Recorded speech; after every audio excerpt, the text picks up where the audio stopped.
Dum dum dum dum dum, and we're live. Unfortunately, Mauro Ranallo is deathly ill, and he cannot make it here. But the great Boss Rutan, boom, Bossito, yes, El Guapo, yes, is here. Former UFC heavyweight champion, and your friend Kevin Randleman. Unfortunately, the guy you won the title from passed away recently. Yeah, that was sad, huh? Yeah, the conspiracy theory was already on. I saw online because he didn't. Mauro didn't do WWE yesterday evening, so they said he was at the funeral of Kevin Randleman. I said no, that's not true. He's really sick at home. But yeah, that was the craziest news. We found out after we just did our podcast. Yeah, and then we went online and what happened to him? He got sick? He got sick, pneumonia, and then his heart gave out. They couldn't revive him. Well, he had staph infection worse than anybody I've ever seen in my life. Did you ever see some of the pictures? You know what I said to people? If you use smokeless tobacco, that little box, you could literally put in that hole that he had in his chest. Remember that? Oh, yeah. It was insane. Well, we'll show the picture. Jamie, see if you can find the picture. Kevin Randleman, staph infection. I never knew that it could get this bad. But he had holes in his body where you could look in and you see all the tissue and tendons. Yep. I mean, it's just incredible. Did you see it there, Jamie? I mean, I'm talking like a fist-size hole. It was crazy. This guy survived there everything as well. Look at this. That. Oof. That's just incredible. I just don't. And he fought after this too, by the way. Yeah, he got that fixed up and he fought afterwards.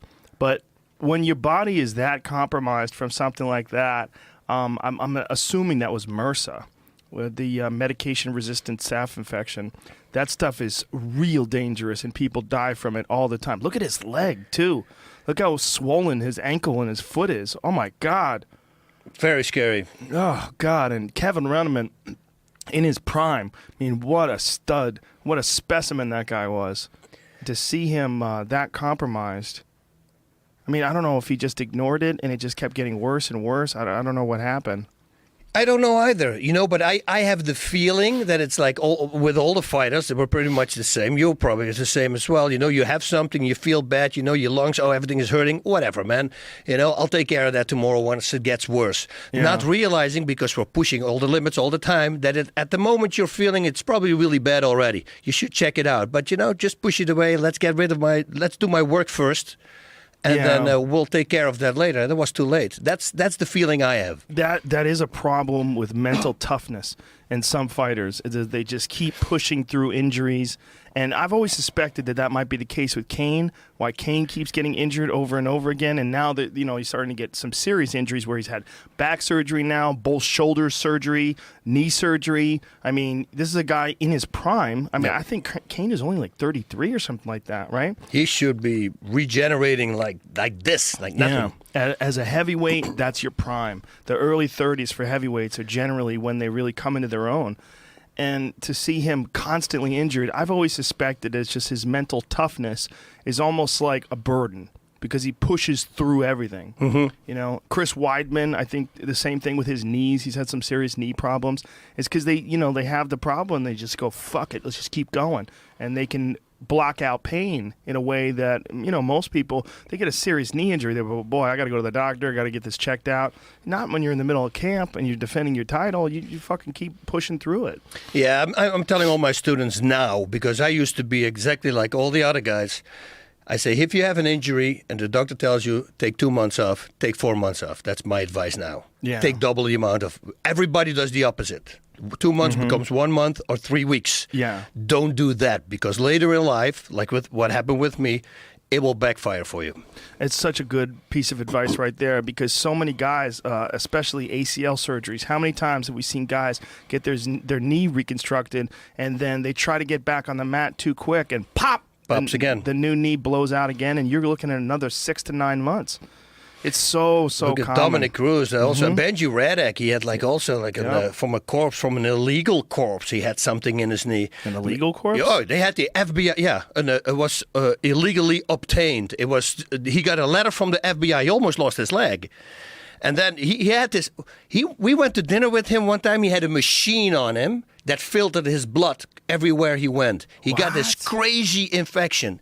And then years later, he gets a letter from the FBI, and it was a guy who was illegally he handled in donors, in whatever they need for knees and for everything, like organs.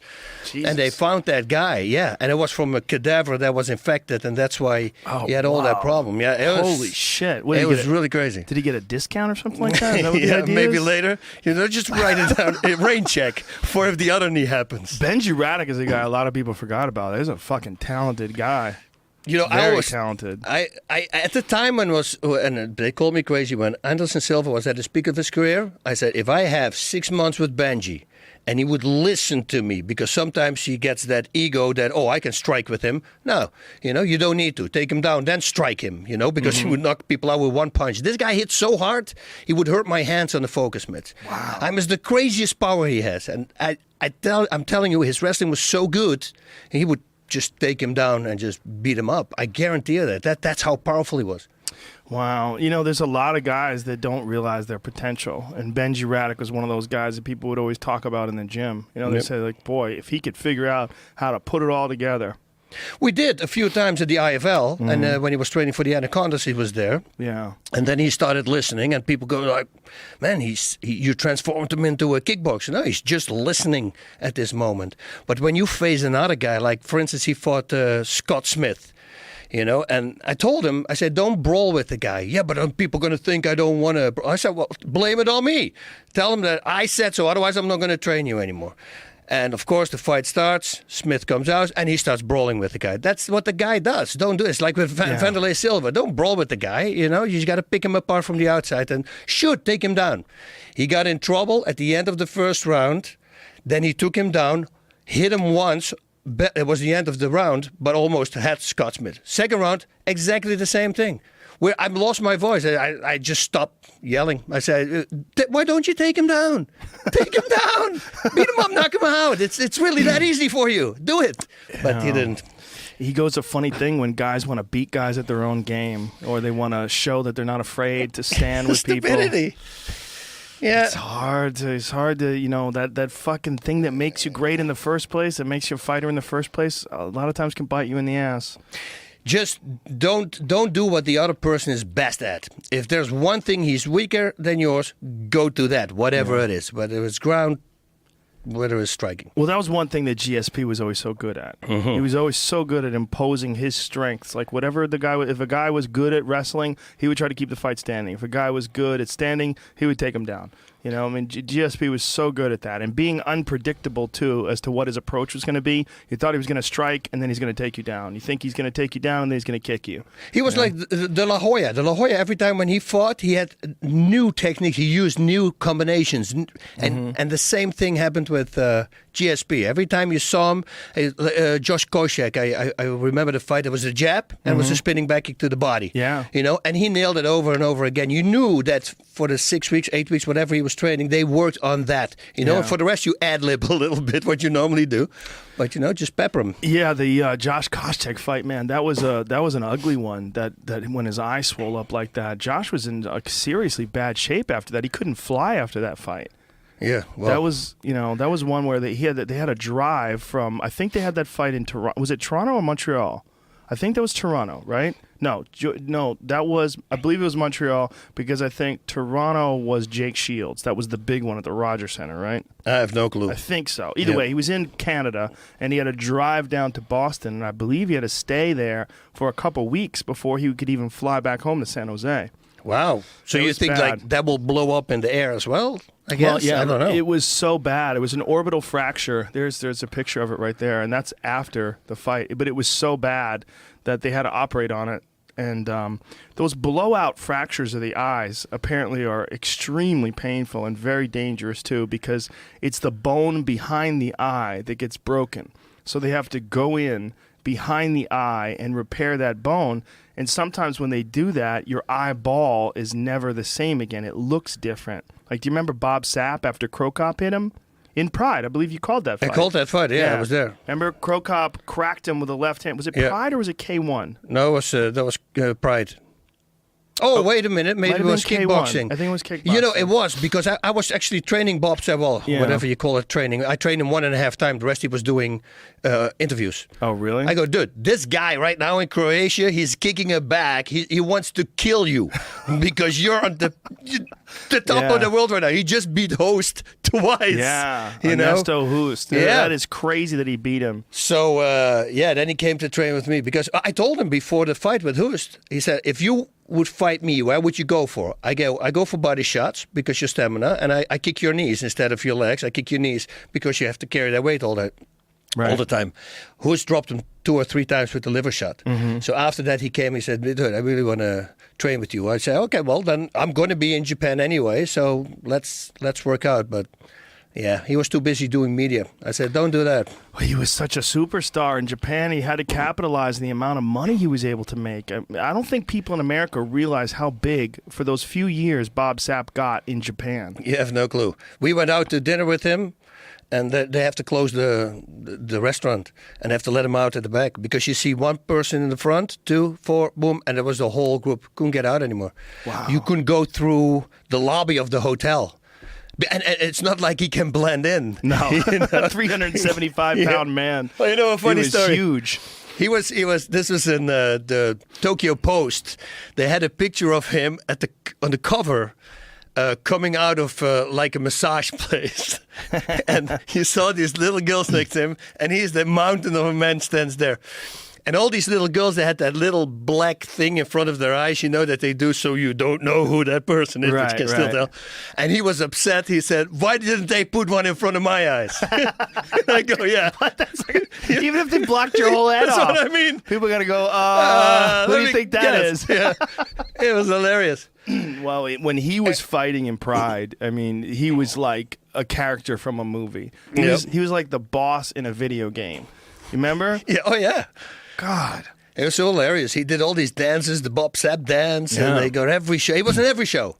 And they just love him. He's a freak. And you know what? The first time when he fought against Nogueira, I go, dude, we're going to hear from this guy. He was doing really well against a seasoned guy like Nogueira. Oh, yeah. Eventually, okay, he lost, but he just started. Yeah. I think if he would have kept focusing on the same training that he did at the time, it would have been a much tougher guy because he had a lot of talent, physically at least. Well, he was just so fucking big, too. Yeah. He was so big. Maurice was training him at that time. Yeah. Maurice Smith was working with him. Hume and Maurice. Yeah, and they were working with his kickboxing, and they were really trying to put some technique to all that muscle. But, you know, you're talking about a guy who legitimately was 375 pounds with abs. Yeah. I mean, he was like the He's a greatest monster. science project in the history of performance-enhancing drugs. Right? Yeah. I mean, has there ever been a project like the that guy? blueprint. He's like, this is as far as you could push it before you fucking explode. Yeah. Before your skin just explodes like a water balloon. Oh, man. He was We've so seen big. that in the past. You see that with these guys who use a lot, you know, they always are around the fighters. They start to become purple, Yeah. you know, and then suddenly you hear they died of a heart attack or Yeah. something. I say, oh, well, I wonder what happened there, you know. Well, he made it through. He survived. And then he started just quick tapping. He started doing all these fights where he would get hit one. He would go in hard, and if it didn't work out, he would just tap. And he fought a bunch of guys like that, where he would start off the fight really well and then wind up tapping out. And then he would fight again in like 3 weeks, do the same thing, and just kept doing it, living off of the name that he had created while he was in Pride. That's a very sad thing. For me, that's almost the same as going on the street and beg for money. Yeah. It really is to me. Yeah. You know, I think that is, and he's such a good guy. If you meet him, also he's very, very nice. Try to help people. A great guy, but yeah, I don't like that. It's the same on Kerr. You know, I saw that special or a thing that they did on him that he sells cars now. You know, it's hard to look at that because especially he knew where he was in the past, and that all is gone now.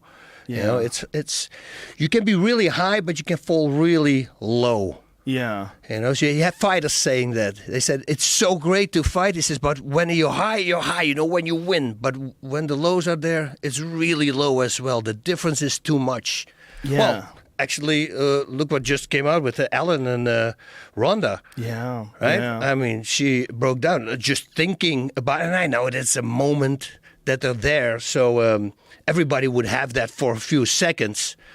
But yeah, it will get you down, a big loss like that. I know that after the fight, like that night, she was just devastated. But of course, I mean, that was a brutal knockout, and it was a fight where nothing worked. I mean, just nothing worked. She went after Holly, and she tried to bully her, and Holly just great footwork, countered her, and that kickboxing and her movement. Holly's movement is the best in all of women's MMA. Her footwork and movement, she's so good at getting out of the way, at countering when you're coming in, and the style, the bulldog style of Ronda's, especially the way she fought that fight that night, just played right into Holly's hands. That's it. She knew exactly where she was going to be all the time because she just went speed forward. And that head kick, oof.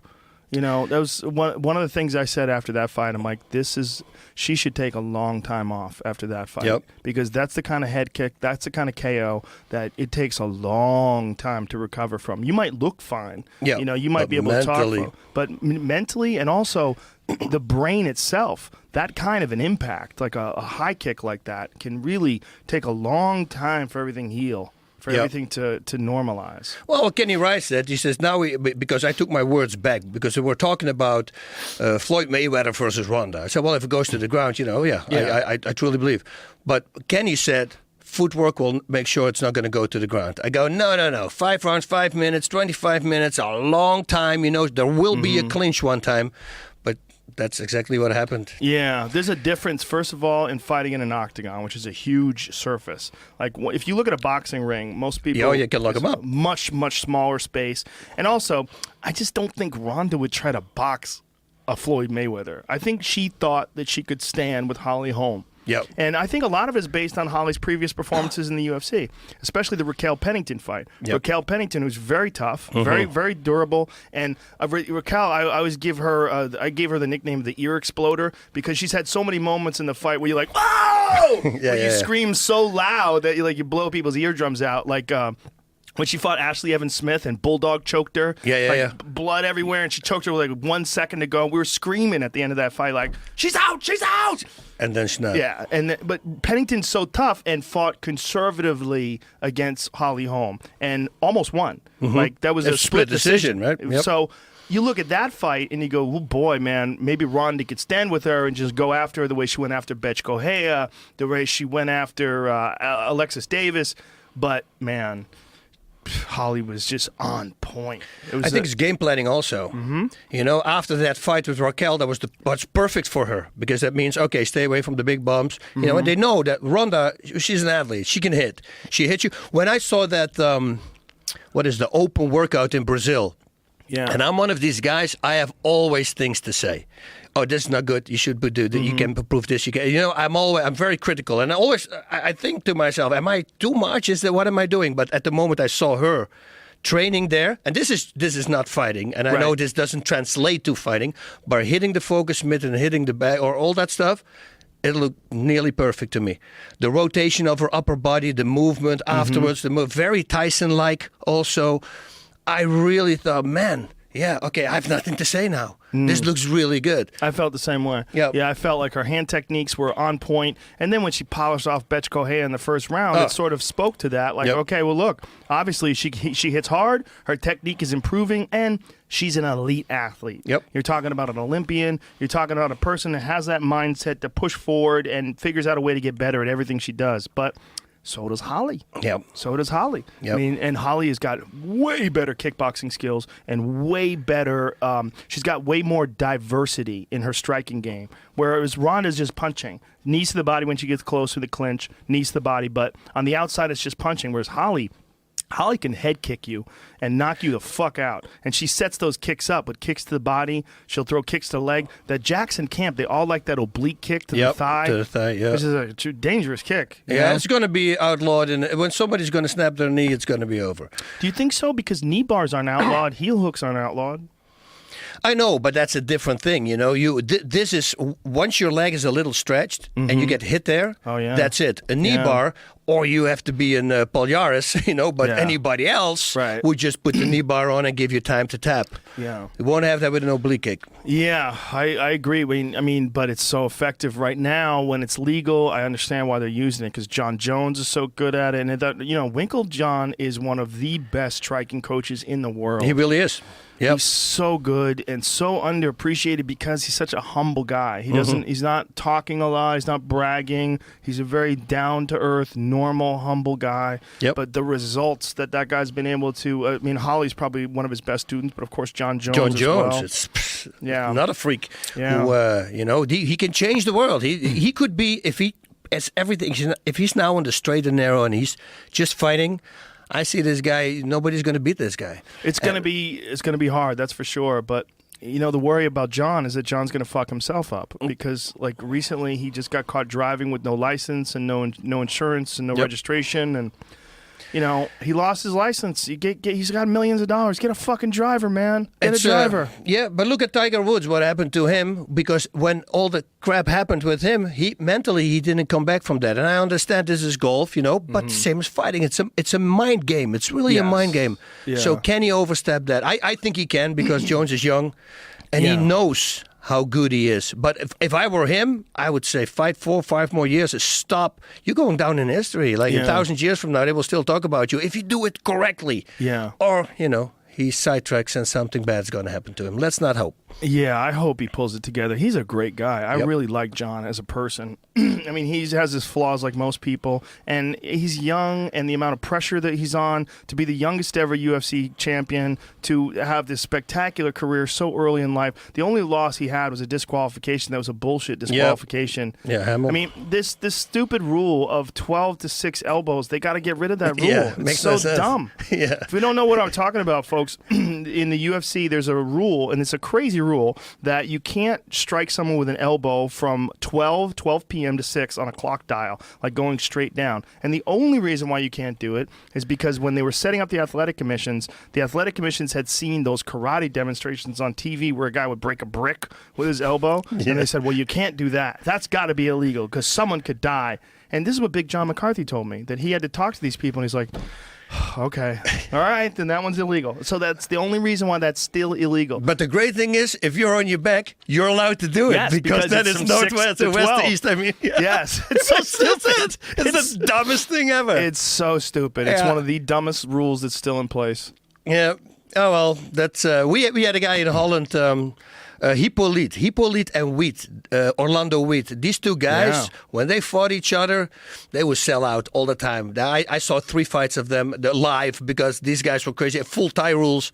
And Orlando Wheat and both of them, they would in the clinch like jump all the way up and then come down with the elbows to the collarbones, to the head. I mean, they would go full blast. Orlando Wheat, who fought in the UFC. He fought early, like I think UFC 2? Was it 2 he fought in? Yeah, against Remco Pardue. Remco Pardue, yeah. Remco got him in a scarf hole and pounded him out with elbows. With illegal elbows now. It is illegal now, That's so true, right? Yeah. Well, it might have been legal because it was kind of coming from 12 around the side. Maybe it was like 12 to 7 or something like that.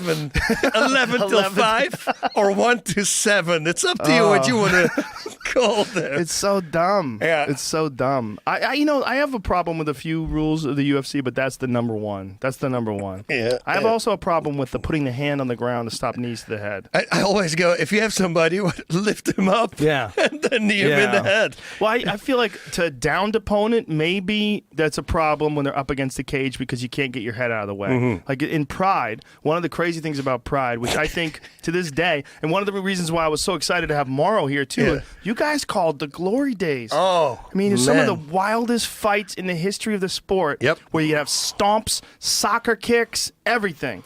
But no elbows. No elbows to the ground. Yeah. No, I remember fights that they literally have Vanderlei Silva in the corner of or Ninja or Shogun, and they would hold the ropes and then just stomp somebody. Yeah. Skulling, pretty much. Yeah. It's scary. I think that shouldn't be legal. It's like what happened in the past with Roger Huerta, at ONE FC. It's now one championship. Yeah. When you look at that fight, you go, that was the referee really messed up on that one. Yeah. He literally dropped on all fours because he was exhausted, and then he got penalty kicked in the face. That could have been really bad. Well, I think it was really bad. I mean, I don't know how much he recovered from that. I mean, that was a devastating knockout. And it was also Roger fighting at 170, which is not really his weight class. Yep. It really should be a 155. And he fought a big... Who was the Brazilian guy that he fought? I don't remember his name. But that guy's a big guy, and he had Roger hurt. And then that soccer, they have like a rule at 1FC, I don't know if they still have it, where they'll say like open, like where you're allowed to do a stomp or a kick to the downed opponent. Well, this was a closed. They should have said. There's the guy's name, Zorro Babo Morea. Man, Zorro Babel. it was a devastating soccer kick. He said, "I did not want to throw the kick." Wow. Well, then don't. Why would you do it? You do it to the body, which will be very dangerous at that moment as well. Yes. Because you're breathing, you're going to crack some ribs, so it could be very dangerous as well. But you can recover from the cracked ribs a lot better than you can recover from that. Step away. There's no need for that. I never had that. You know, it means being aware in the cage and know what you're doing. You know, if I see a guy's out, I'm not going to hit him extra. You know? Yeah. Well, I good don't know for why you, people do man. It's there's a lot of debate about the old rules of Pride versus the rules of the UFC, and that was one of the things that happened when Cro Cop started fighting in the UFC and then fought in a cage for the first time against Gonzaga. Well, you know, he fought Eddie Sanchez first, won that fight, but that was not really on his spectacular. level. It was not on his level. Yep. And then he fought Gonzaga, and Gonzaga took him down, held him up against the cage, elbowed the shit out of him, and then stood him up and high kicked him. But he was saying, like, the elbows confused him, like he wasn't used to that. And he also wasn't used to the cage being trapped. Whereas the Pride ring, you could move around. Like, the ropes were there. You can get under the ropes. You could, you never were pinned. But you can lock somebody up also in a corner, which you cannot do in a cage. Yes. When I stepped for the first time into the cage, I was like, oh, dude, this is awesome. They can never lock me up. This is the biggest thing I've ever seen. Yeah. Yeah, so... I think Gonzaga, that fight, and I always come back to this, I thought it was so smart what he was doing. He was constantly throwing a right hand, and it didn't even come close to his face like this. And I'm constantly thinking, why is he doing that? And then it really, he's shutting his kick down. Because Cro Cop, he might think, if I just throw a right straight like every 20 seconds in front of your face, he's going to think, if I throw my left at the moment he throws that right straight, he's going to knock me out. Yeah. So he shut his whole game down, and then he was moving to the left. And that was the blueprint to Cro Cop, because after that, everybody started doing it. Yeah, and it's interesting how Cro Cop got his revenge in the rematch in a big way. Yeah. With elbows on the ground. It was kind of ironic. Yeah. You know, one of the things that Cro Cop was saying before that fight is that he didn't particularly like grappling, and he didn't particularly like elbows on the ground. Meanwhile, that's what won him the fight. Yep. The second fight, he won by being on top and by the elbows that a real talented striker can throw from the guard. The difference in those elbows is just unbelievably devastating. And we saw that in the Cro Cop fight. Yeah. No, he did a really good job at that. I had it one time also, somebody armbarred me, and I got out. And when I fought him the second time, I didn't want to knock him out. I wanted to armbar him first. And I remembered that. Armbar him, but it was with the rope escapes there. I had him, and then he rope escapes, and I told him, I said... Oh, so this is pancrase. This is pancrase. I said, no, you got it back. And then later on, I heel hooked him, actually. Well, pancrase had crazy rules. You were the first guy to figure those rules out. And I loved watching you fight back then because it was open hand striking with the hands, but kicks. So, like, you were the first guy that I ever saw a fight in that, first of all, that kicked so fucking hard. You could see when you would slam these guys with these kicks, they'd be like, oh, this is a completely different experience. But also, you weren't slapping. You would. How the fuck do you pull your hand back so far? I got very limber hands. Hit it with the bone. Yeah, you were pulling your hand way back and throwing straight punches and hooks and uppercuts, like when you fought Funaki. You were throwing uppercut palm like strikes like a punch, like with the same motion. Nobody does this still. Look, if I'm in the guard and I just lift my hand like this, see? Mm-hmm. Yeah. Just slide over his chest. in the face. like Why is nobody doing this? Why is nobody doing Just this? leave it here. Just Right. hit him a little bit. Look away, because most of the time when you look away, they think, and then boonk, just hit him in the Yeah, face. like flat hand on the center of the chest and just shove it up. over the Yeah. chest. Yeah, that Can't does miss make that. sense. That does make sense. But wouldn't that work with a punch as well?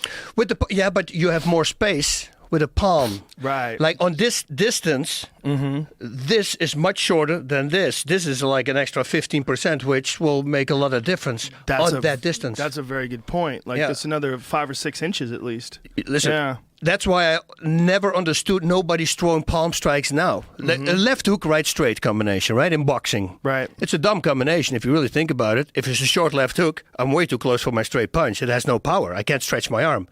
But if I do a palm strike and then a straight punch, now I got space for my straight punch. It's much harder. So why is nobody doing that?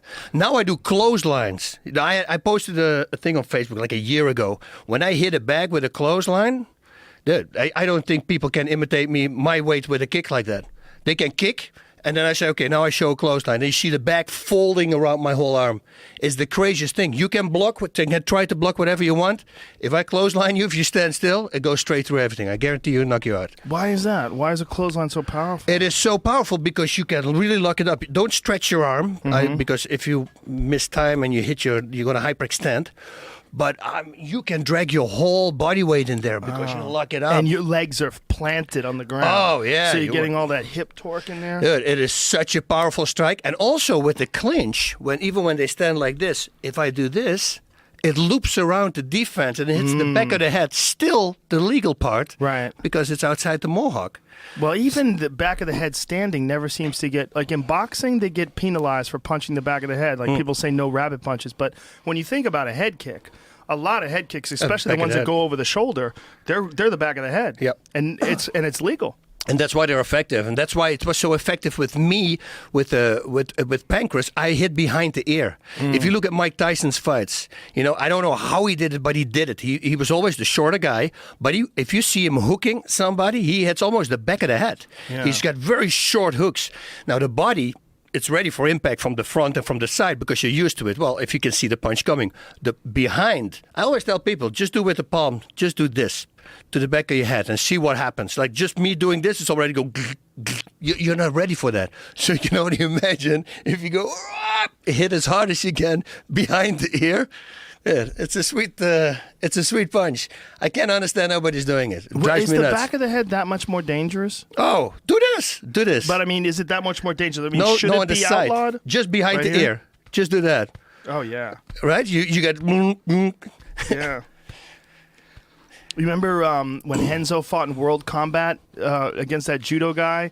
I forget his name. Oh, the Dutch guy. Yeah. He got his back and Spikers. Spikers, Ben Spikers. Ben Spikers. I trained with him also. He got his back and just if you can elbow the back of the head, rear naked chokes are out the window. Yeah. Because everybody's just gonna bang, Boom, boom. bang, Yeah. bang to the back of the head, and it's almost more effective than a rear naked choke because guys are just gonna try to cover up. Yeah, and eventually, Yeah, I mean one that's- will slip through. It's interesting to me that there's some really effective martial arts techniques that are outlawed, and that's one of them. I mean, you can't hit that spot. It's kind of strange because in a self-defense situation or an actual martial arts, if you think about what is the most effective technique to use, knees to the ground are very effective to head on a down opponent. Elbows to the back of the head are very effective. Yeah. But are they that much more dangerous? I mean, should they be outlawed? Oh, here's the video. Yeah, Henzo got it. Oh, look at this. Look at that, yeah. Boom, boom. I mean, no need to choke, but he choked him anyway, I think. Yeah, and now he's going to step on his head, right? Yeah, at the he end. smashed him. He smashed that dude. Well, that guy, here's the deal. Henzo, who's a very nice guy, by the way, this fucking guy was calling Henzo all throughout the night and fucking with him. Look at he stepped on his head as he walked off man, of him. yeah. Yeah, he's out cold. Henzo was in his hotel room, and this guy kept calling him and fucking with him. He just didn't want him to have any sleep, so he just kept ringing his phone. And Henzo was like, "Oh, okay." All right, Yeah. just wait, motherfucker. Yeah, it's so funny when you see a guy like Henzo, and he's always smiling. You know, don't do it. What's wrong with people? He's really nice. He smiles all the time. Yeah. But he does the same thing when he kicks you in the balls. You know, I mean, watch out. Did you ever see that Twitter sequence that Henzo put online where Yeah. he beat the shit out of these muggers in New York City? Yeah. These guys in New York City tried to mug Henzo Gracie, not knowing who he was. So Henzo not only beat the fuck out of them, he followed them and kept beating the fuck out of them and was making all these pushes. Thank you, Mayor Bloomberg, for making so safe New York City, so I don't have to worry about guns. This to me is a pleasure. No, he already starts with. There's two guys following Yes. me. They probably want to rob me or something. Yeah. And then he makes it into a game. He's like, oh, yeah, this is really happening. I'm so excited. What a huge fuck up on their part. Yeah. Well, he had one. We were, Kenny Rice and I, we were somewhere. This is not that long ago. And he was walking on the street, and two guys, same thing. He came to tell the story, and he dropped the biggest guy. Right, he said, "I just picked the biggest guy, knocked him out." And while he kept walking, the police came. They stopped. Is there any trouble? And he looks at the guys, and the guys go, "No, there's no any trouble." And he just kept walking. He said, "You just picked the wrong guy." That's Yeah. what he told him. They fucked you up. did, yeah. Yeah, well, he looks so friendly and nice. Yeah. You know, Yeah. I mean, when he's got his game face on, he looks like a killer. But most of the time, Henzo's smiling. Yeah. He's like one of the smiliest, happiest guys you're ever going to run into. Yep. And they look at him there, big smile. Oh, is that an IFL ring? It's an IFL ring, but this is the paperweight. This is Oh, not it's a a fake real. Yeah, ring. it's a fake one. It's a paperweight that they gave to us. Yeah, And, Henzo couldn't be a nicer guy. Couldn't Yeah. be a nicer guy. And it's so nice to see how well he's done with his school too. He has one of the biggest jiu-jitsu schools in the world. Yep. And in Manhattan, where it's so hard to be successful because it's so expensive, real estate. I think the IFL had a big part in that because they did that thing on 2020 for him, and or 15 minutes, one of the two. And after that, it just exploded. Because Yeah. once you get into the world of Enzo, you know, about what kind of person he is, you know, everybody likes him. You know, Yeah. even the guys like him. So the people at home, they saw that guy, and then they saw the technique and the, you know, talent. Yeah, put hand in hand together, and boom. Anthony Yeah. Bourdain trains there also. His wife trains there. Everybody trains there. Yeah, well, he's done an amazing job of putting together a fantastic gym in New York City with Gary Tonin, Eddie Cummings. So he's got these guys that are, and John Donaher is a big part of that as well. He's got these guys that are trained there that are so successful in these jiu-jitsu competitions. So it's not just the legacy of being one of the Gracies and being one of the most famous jiu-jitsu practitioners ever, but it's also on top of that, it's the product, like the results that they've gotten in competition. Yeah, he's very smart. You know, he's got a really good staff as well teaching there, which is a very important thing because most of the time, guys like who are really good, they want to control it too much, you know, and then it goes down. But Yeah. he did a great job just getting the right guys for the job. Well, it's also, you see extreme loyalty from the people that train there because they love Henzo so much. Like there's like a real bond with Henzo Gracie. Of course, you know, Matt Serra, who came from that lineage, and then, you know, a lot of his guys as well. Just can't say enough good things about Henzo. Yeah, he's funny, Matt. He's so hilarious. The one when the first time looking for a fight. Yeah, have you seen that show, the when he Dana said, White show? You're a boat model.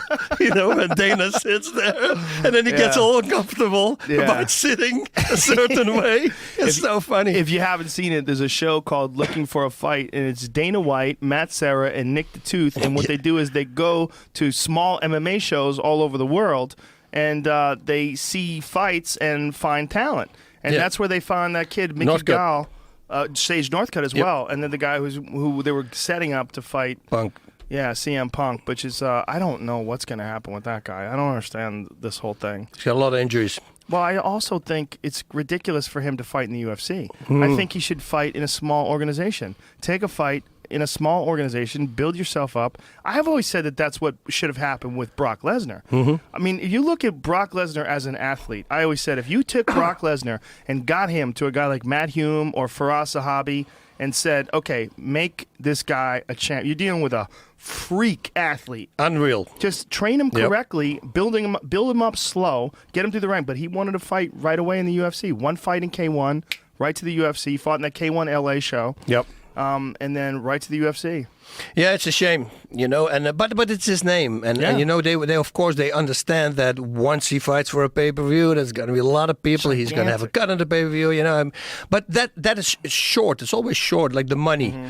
Yeah. Later in your career, you regret all these things. I'm happy I never did that. Yeah, I feel like make big mistakes. Well, I feel like he definitely had massive potential. I mean, he beat Randy Couture. Yeah. I mean, that's just It started there, yeah. unbelievable. I mean, he beat the shit out of Frank Mir. I mean, he beat Shane Carwin in a fight where really had to show his resilience. Got the fuck beat out of him in the first round. Came back, submitted him in the second round. Mm-hmm. So he had some legit wins against legit guys, but just wasn't ready for guys like Kane or especially Alistair. That was a bad fight. Yeah, that was a bad fight. Well, if he could have taken it to the ground, it would have been different. Against Couture, that was the first time that I thought, hopefully now more people start doing it. That was that crazy punch. And with him, it was because he was not super technical yet in striking, but he hit an overhand and it hit with this part of the hand with the fist, the back of the head, and Couture went down. Then with Junior Dos Santos knocked out Cain Velasquez like that, I go, okay. We got it. People finally now they start getting it to it. And then Velasquez did the same thing to Junior coming back. So I figured, they looked at it. So now we're going to see this more often. But that was pretty much it. You see it here and there one time. But it's not a real overhand. Or they throw a real overhand, not with the side that hits the back of the head again, what we just talked about. Yeah, almost like a ridge hand strike. It's almost like a ridge hand. Yep. Yeah. That is. Well, you remember when Chuck Liddell used to throw that crazy... You got a Chuck Liddell sweatshirt on now. Yeah. There's new Roots of Fight ones, right? Yeah. I got a Boss Rudin t-shirt at home. Oh, you got I just it? got one. Hey, woo-woo-woo. But Chuck Liddell used to throw it like over the top of his head. Like he would throw this crazy one, and that's how he hit Alistair when they fought in Pride. Yeah. He threw it like not circular at all, but like a 12-6 punch. It's a complete different punch. That's what I tell people. I said... how do I say? I always really liked the technique from Chuck. He's also wide open, which gives him almost power equal left and right. It's just like Tyson. I like the fight like that as well. And he can hit really, really hard. And he's not afraid about opening up. Sometimes, though, with him, if he gets too excited, instead of stepping back, he goes in for the kill, and that got him in trouble later in his career, because if he would simply step back and come back. But that's why every person, every guy, everybody likes Chuck Liddell. Yeah. You don't look at Chuck Liddell and say, he lost a couple of times by knockout. Nobody will say that. He did not lose one fan, because he's always there to fight. That's why I really like Chuck. Yeah, he had one of the most exciting attitudes ever in fighting. He was always do or die. And early in his career, he had an incredible chin. I mean, his chin was just iron. You ever see the Pele fight when they fought in Vale Tudo in Brazil? Oh, no. I heard about it, though. Jesus Pele was crazy, Christ. too. Crazy fight. And that was a fight where they had a net under the bottom rope. They fought in a ring, but it was modified for Vale Tudo, where the bottom rope from the bottom to the floor of the ring was a net. So he couldn't get out. Yeah, he couldn't slide out. They're trapped, bare knuckle, and Chuck's got him trapped in there and just beating the fuck out of him, like smooshed up there. And this was back when, Chuck was known for his striking, but he was a very good wrestler. Yeah. Before that. Yeah, that's why he stopped every takedown. That was one of the things that, what the fuck was his name? The guy who was the matchmaker for the UFC. John Peretti. John Peretti told Chuck right before he fought his first fight in the UFC, he said, if you take this guy down, you'll never fight for us again. Oh, wow. That's like he said it to Chuck right before he fought. They didn't want him to try to wrestle fuck his way. So Chuck was like, oh, Jesus, all right. Knock him out. So that's the debut of Chuck Liddell, Who knew? Yeah, who knew? I got great hand power. Well, he can hit. Hackelman, his trainer, is also a legend, and a great guy and a real wild man, too. They were a perfect combination, Hackelman and Chuck. With Chuck's early days, you watch some of those fights, like the Babalu fight. I mean, he was just a fucking destroyer. That's the kick, right? Yeah. That was the second time they fought, right? Wasn't it?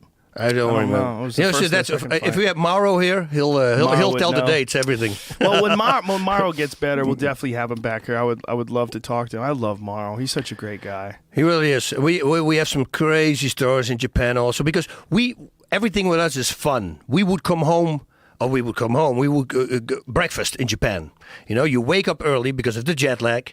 We're there at 5:30 when the breakfast place opens. We sit down, and our table, we start with 2. It would be at the end, 25 guys are there. Everybody jumps at the table because it's Comedy Central all morning long. All the fighters, you know, everybody's laughing. Everybody's having a good time. Well, you guys Great did a time. lot of comedy sketches too. There was like a lot of fun with Pride in those early days. In the early days, yeah. This was just that was with Quadros, Stephen Yes. Quadros. Yeah, they allowed us to do this, and it all happened because I forgot my suit. I didn't know that as a commentator you needed to wear a suit, so they thought I was messing with them. And I go, no, I really didn't bring a suit. Nobody told me to bring a suit. So I was in my shorts, flip flops, and I had this Hawaiian shirt on, and that was the first one that I'm leaning back. And there's a bunch of these geishas. They're fanning me down. They're feeding me grapes. And I'm talking to Steven, who is in the event. You know, we're going back and forth. And they say, hey, man, we really like that. Maybe we should keep doing this. And then we start coming up with this crazy opening. Well, a lot of what you were doing, it was, I don't even know if I was working for the UFC back then, but guys from jiu-jitsu, we would all get together. We'd either go over my friend John's house or we'd go over my house, and we'd get together with a bunch of guys, and we would watch Pride. Yep. And, oh, those were the days, man. Those are the days, Those were the days because it was the early days of MMA. And, you know, we had in the 90s, you'd have the UFC, which was kind of struggling at the time because they were kicked off of cable. And the only way you could get it was on DirecTV. This was pre-Zuffa. It was before Zuffa bought it. Marowitz. But that's like right around the time where Pride started to take off with the first Hickson fight. Yep. Hickson, a lot of people don't know, Hickson started off Pride. Yep. Hickson was in Pride 1. Yeah, Takada. Yeah. That was the first fight. Yeah. And then Sakuraba put him on the map by beating the Gracies. Yeah, You yeah. know, that's when it became big. That's why I always say, you know, for Risen, for that the new Ryzen, organism, yeah, whatever you Ryzen, call 'em, they need a Sakuraba-like guy. They need a Japanese guy. They can do a few shows like this with a Fedor and Emelianenko and now Vanderlei Silva coming back. They can do a few shows, but eventually people want to root for their own. You know, they need a Japanese guy like Satake. You remember in K1, he was getting I think he won the first one, but that was before all the foreigners came in. Once the Branko Sikatijo and all that was an animal. Ooh, that guy also. Bronco knocked out Hoost. Remember that? Man. That guy could fucking Yeah, punch. I saw Holy him fight shit. in the Jaap Edehal in Holland. That was the most famous place. Every fight was there, always. That was one night we had 4 guys from Thailand were there. And they were fighting all guys from a Jira gym, like Rob Kamen, Miloel Goebeli. I mean, all the great guys, all the great strikers from Mengho. And they were all title fights. And they were broadcast live to Thailand. Wow. They all got knocked out. Wow. Yeah, that never happened again after that. Yeah, Wow. they destroyed him. It was awesome. What a night. Wow. Well, that was, you know, the Holland days of, you know, the top Holland guys when right around the time where Ramon Decker started dominating and Rob Kamen started dominating, so much talent came out of Holland. I mean, Holland is a small country. Yeah. If you look at the size of Holland, you look at the amount of high-level kickboxers that have come out of there, it's pretty incredible. It's incredible. You know, the K1, for instance, they, at the end, from the final 8, they fight all year. They make a final tournament for the people who don't understand it. They fight 10 times a year, or there's 10 shows a year. And then in December, there's the final 8, like the UFC started. 8 fighters, the best from the whole year, compete against each other. Whoever wins gets like $450,000, whatever the prize money is. But they start realizing that the final 8 were 6 were Dutch, 7 were Dutch. So now, if you're, for instance, a guy who was born in Morocco but lives in Holland, or even when you were born in Holland with Moroccan parents, you know, suddenly you come up with the Moroccan flag. Right. Because they say we can't have the Dutch flag the Like whole time. Badr Hari. Like Badr Hari. Perfect example. Yeah. Ramon Dekkers, the first guy first time I saw him fight, I was in the same card. I was fighting as well. So this is a long time ago. It was just C class. You know, in Holland you have new C class, B class, A class. And I just started, so I probably was new. And he fought C class, I believe. And a friend of mine calls me, he says, "You're going to watch?" I said, "No, I got to fight. I got to warm up." He said, "You want to watch this kid? Watch this kid." And I see him, and he's with a little mullet, and he is skinny. And he fights this guy who's much older. He's like 16, 17 years old.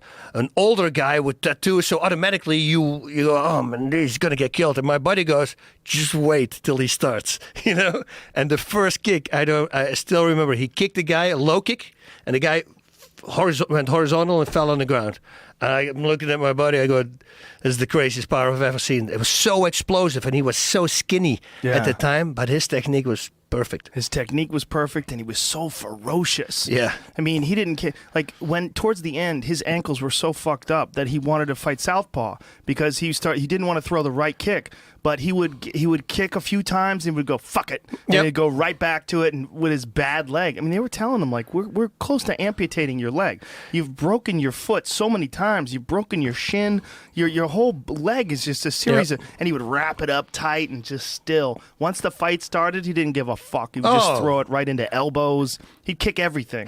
Arm out of socket. He would just place it back in the corner. Yeah, he was an animal. And Cor Hammers, his trainer, he told me, I never heard him complain. Like he would say, "Oh, I hurt my ankle or I hurt my hand." He said, I never heard him say anything when he comes back like that. He just goes like, "What are you doing?" "I'm putting my shoulder back in place. It's out of the socket." It was almost like it wasn't his body. Yeah. Like he was using a borrowed body. Yeah. Yeah. Crazy guy, man. Super good. That's Kevin Randleman, like a freak of nature. Yeah. So, I mean, he could have done any sport. Yeah. Guys like that. And that's what Ramon Dekkers do. I'm happy they found fighting, though. Yeah, well, Ramon Dekkers really set the standard. He really set the standard, I mean, for ferocity, and he sort of embodied that Holland style, the Dutch style of Muay Thai, where he was just a crusher.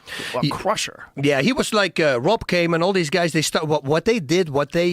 the reason was they started winning fights in Thailand was because they had better hands. Mm-hmm.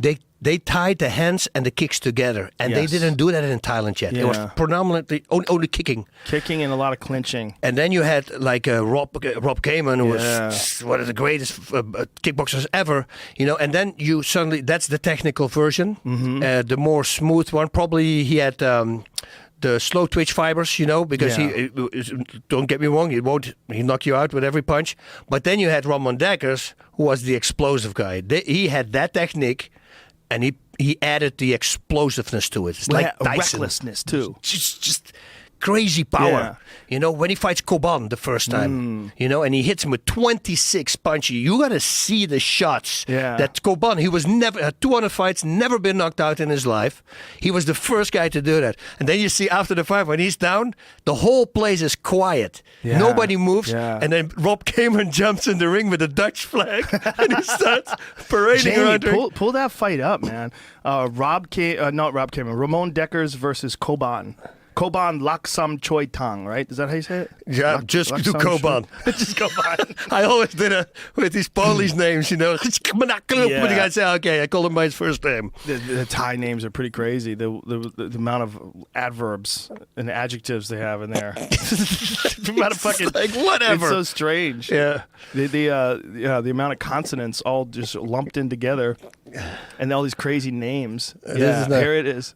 Oh, this is not Paul. This is another guy. But just to take a little look to just see what kind of power he has. Look at that hook, the kick, bonk. Oh yeah, look at that left hook, man. What Rob Kamen, the difference between Rob Kamen. Here we go. Yeah, here it is. Rob Kamen was just more technical. He didn't take as many chances. He didn't get hit as much. He was very smart and very technical when he fought. And he's a great trainer, too. Rob Kamen was really one of the guys that was responsible for Brandon Vera early in his career. When Brandon Vera was knocking everybody dead in the UFC early in his career, he was training with Rob Kamen. Yeah. And when he stopped training with Rob Kamen is when things started, not going so well for him. Yep. Oh, this is Koban. This is a slow motion for some reason. They show Koban now knocking people out, I think, so they know who Koban is. They called him the Bufflehead. That was his nickname because he never went down. Well, he had a giant head. And then, this is... See if they can show some... Yeah, go a little further. I don't want to see it in slow motion. Maybe that's it where you are now. Yeah, but I don't want to see slow-mo. I want to see them... There we go. Now they're actually fighting. This is going to be so crazy. Yeah. The way he gives him the extra punch. Watch in a bit. You'll see it. So...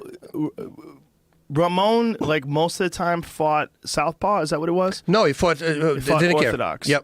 Yep. Fought both. So most of the time when he fights different, it's because he has an injury, like you said. Oh, this is Lawrence Kenshin, who's an amazing analyst. He does a fantastic job of breaking down fights. His fight breakdowns are amazing, but he does a lot of it in slow motion to show technique. So see if you could find just the actual fight instead of that video. Because you should definitely, if you're a fan of striking and you want to understand it a little bit better, watch Lawrence's stuff. What is his YouTube channel? Lawrence's YouTube channel, because we should give him some props. Just his name, Lawrence Kenshin. He's amazing. Lawrence is amazing. He does such a great job of breaking down fights. His videos are incredible. And he really deserves a lot of credit for that. I love watching his breakdowns, especially Thai. He loves a lot of Muay Thai, a lot of Muay Thai breakdowns. So here's the actual fight itself.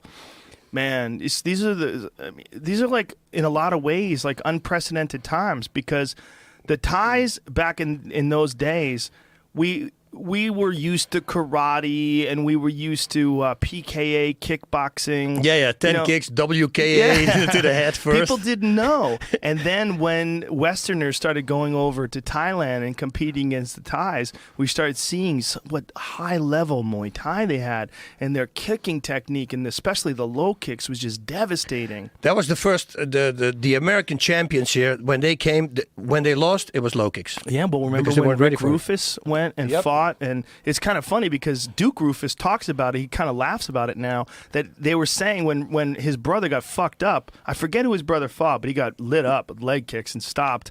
And Duke was like, well, there's not a lot of technique to that. And, I don't think it doesn't take much talent. Well, it takes a lot of fucking talent. It takes a lot of talent. They didn't know yet. Now watch this. The hands. Look at these hands. Bang, bang, bang. Look at this. Oh, my God. Boom, This boom. is it. Ramon Decker's in his prime, man. And now look at Coban gets wait, up. the finishing punch he's going to give. Watch. 1, 2, 3. Oh my God, the fucking Look at power the in power. his hands. How tough was Coban? Look at him. He's out on his feet. He's walking forward. They're giving him a standing 8 count. The last right hand. Watch that. In the. This is going to be so badass. It's amazing how much Coban could take, though. Boom. Oh, move this one. Oh, that's it. Incredible. Now watch. Look at the audience. Yeah. There's only Dutch guys. Everybody is quiet. Yeah, man. And then you see Cayman coming in. Wait, there's Cayman, and he's going to get the flag. I remember. Man, how fucking tough was Coban, too, to take those shots. A lot of people lost a lot of money there. I mean, there's not a whole lot of people on the planet that are his weight that would have taken those punches. As many as he took, clean to the face. And you saw, he's got the flag. and Ramon Deckers was just teeing off, full power. I mean, winging those shots in on him too, man. This core hammer. Such a scary guy. Yeah, man. The glory days. Well, he's up there now with Kevin, so they're having a blast. Yeah.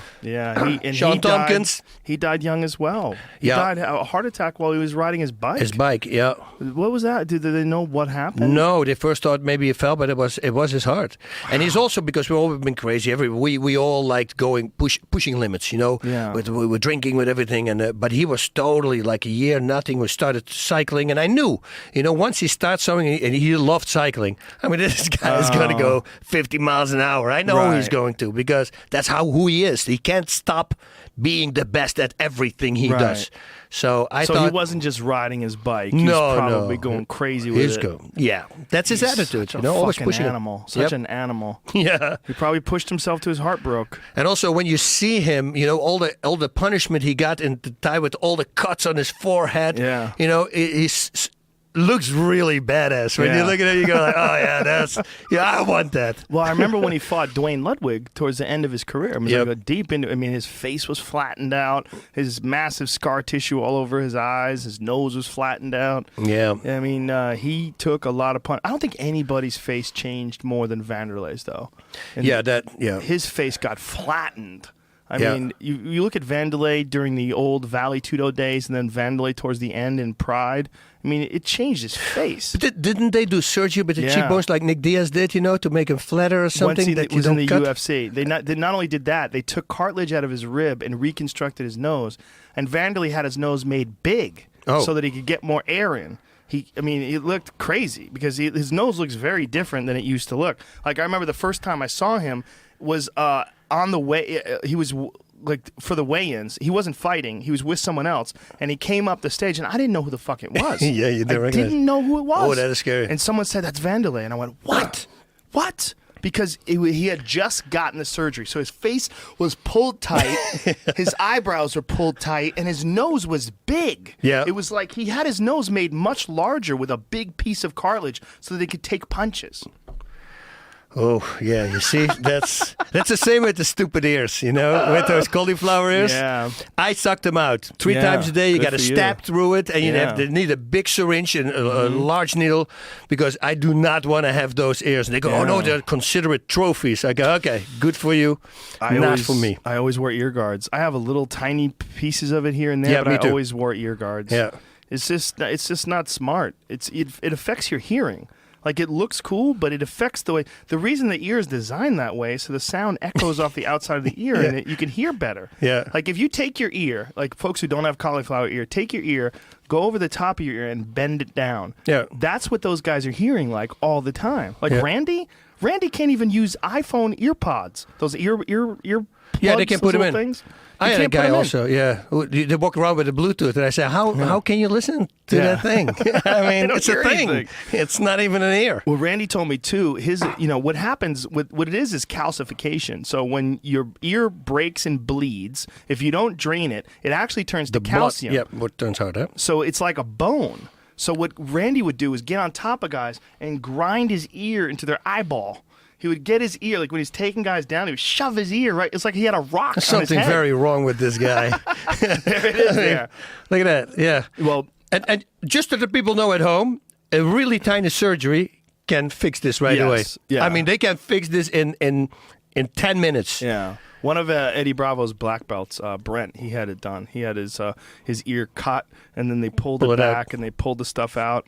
But Done. it can get very dangerous too. You can get some infections in there. Like, you remember Dave Terrell? Yeah, I remember. Yeah. Dave Terrell had his ear fucking removed because he had his ear removed. They had to cauterize the inside of his ear because his infections were so bad that it was fucking with his equilibrium. His balance was Whoa. off. Like, the whole inside of his ear was just pus and infections.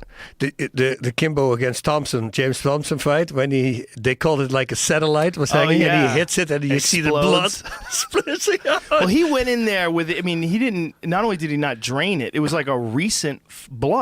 Yeah. It was like he had a mouse living in his ear. Yeah, it was big. Oh, that was nasty. Yeah, and then he hits it. That was nasty. Yeah, splatter. Well, probably no one's worse than Jessica I versus Laura Smith. Was it Laura Smith? What was her name? The gunslinger, Leslie Smith. Yeah. Thank you. And Jessica I hits her in ear, and you see the blood shoot splash. straight up in the air from her ear. It was insane. It would be crazy if she hits, she sees the blood flying, and then go try to catch it. Here's That the means your punch. opponent is crazy. You can see it right there. Look Look at that. It's Whoa. insane. And half of her ear was hanging off her head. And by the way, how tough is Leslie Smith? Because Leslie Smith was mad that they stopped the fight. She had a fucking hole that you could see her brain. Oh, I've always been a big fan of Leslie Smith. That's her tough. nickname, right? The gunslinger or something. It's what is her nickname? Something like Western. I don't know. Yeah, I don't know her but nickname. it fits her because Yes, it does. that tough. And Jessica just started targeting that one spot over and over again. Oh, it was disgusting. That was a nasty ear, man. That was a bad Yeah, I one. never got that. People, you see, I will be too nice at that moment. I won't hit that ear anymore because people go like, "Hit the ear again." I go, "Why?" The Peacemaker? peacemaker. See, Oh. so well, that's Clint Eastwood. I Yeah. thought about Clint Eastwood. Wah, wah, wah. The peacemaker. Yeah. I got a well- 6-shot here. Well, women's MMA is really heating up right now, right? With Joanna Jędrzejczyk. Oh, I love her. Woo, Yeah, she's Hoost, fun. Ernesto Hoost again. Yeah, right? yeah, she's fun, man. That chick is wild. She breaks her hands a lot too. Unfortunately, she's broke her hands in 2 UFC fights so far. Yeah. In the first round, right? The last fight. Yeah. That's why she couldn't finish. Yes, she said. did. Yeah. Total She did. animal. Yeah, she's tough as I shit. love also the way she gets in their head. You know, Yeah. at the way in, Oh, yeah, looking, she that gets story low. behind it. She Yeah. gets low and looks at him Yeah. from below. She's dangerous. She's dangerous. But Claudia Gadelha is a fucking beast, Ooh, too. yep. That's a great fight. And they're going to coach alongside each other. They're going to coach on The Ultimate Fighter, and then they're going to fight. Yep. And they're going to fight the day before the big July UFC 200 card. Oh wow. Yeah, so they're going to have the finals on Friday, where the Ultimate Fighter finals, and then they're going to fight for the title. Joanna Jędrzejczyk and Claudia Gadelha, and then they're going to have the big 200 card, which they don't even know exactly who's going to fight in the 200 card. And, I mean, that's July, so a lot depends on Conor McGregor versus Dos Anjos. See now this just for Joanna, I would want to see the Ultimate Fighter now. Mm-hmm. You know, because that's going to be interesting because her personality, I think. Oh, yeah. is going to make it. Well, Yeah. you know, And Cadella also. I mean, Yeah. he's an animal. well, they fought, and it was a split It's decision. a decision. Very And close fight. And the way that Cadella looks, right? Her body, Yes. it's like also like a machine. Just, Yeah. Very good Muay Thai, too, but really good ground game. Yep. So the question is, was she going to be able to get it to the ground? Because Joanna hurt her in the first round, knocked her down, and won that round. But a lot of people thought that Claudia might have won the second and third. So it was a very close fight. Very close fight. Very controversial and very tightly disputed fight. So I think the rematch is going to be very exciting. I'm looking forward to that. Who's the Jay Drachik work with for wrestling? Do you That's a know? good question. That's Yeah. a good question. I don't know who her wrestling coach is. Yeah.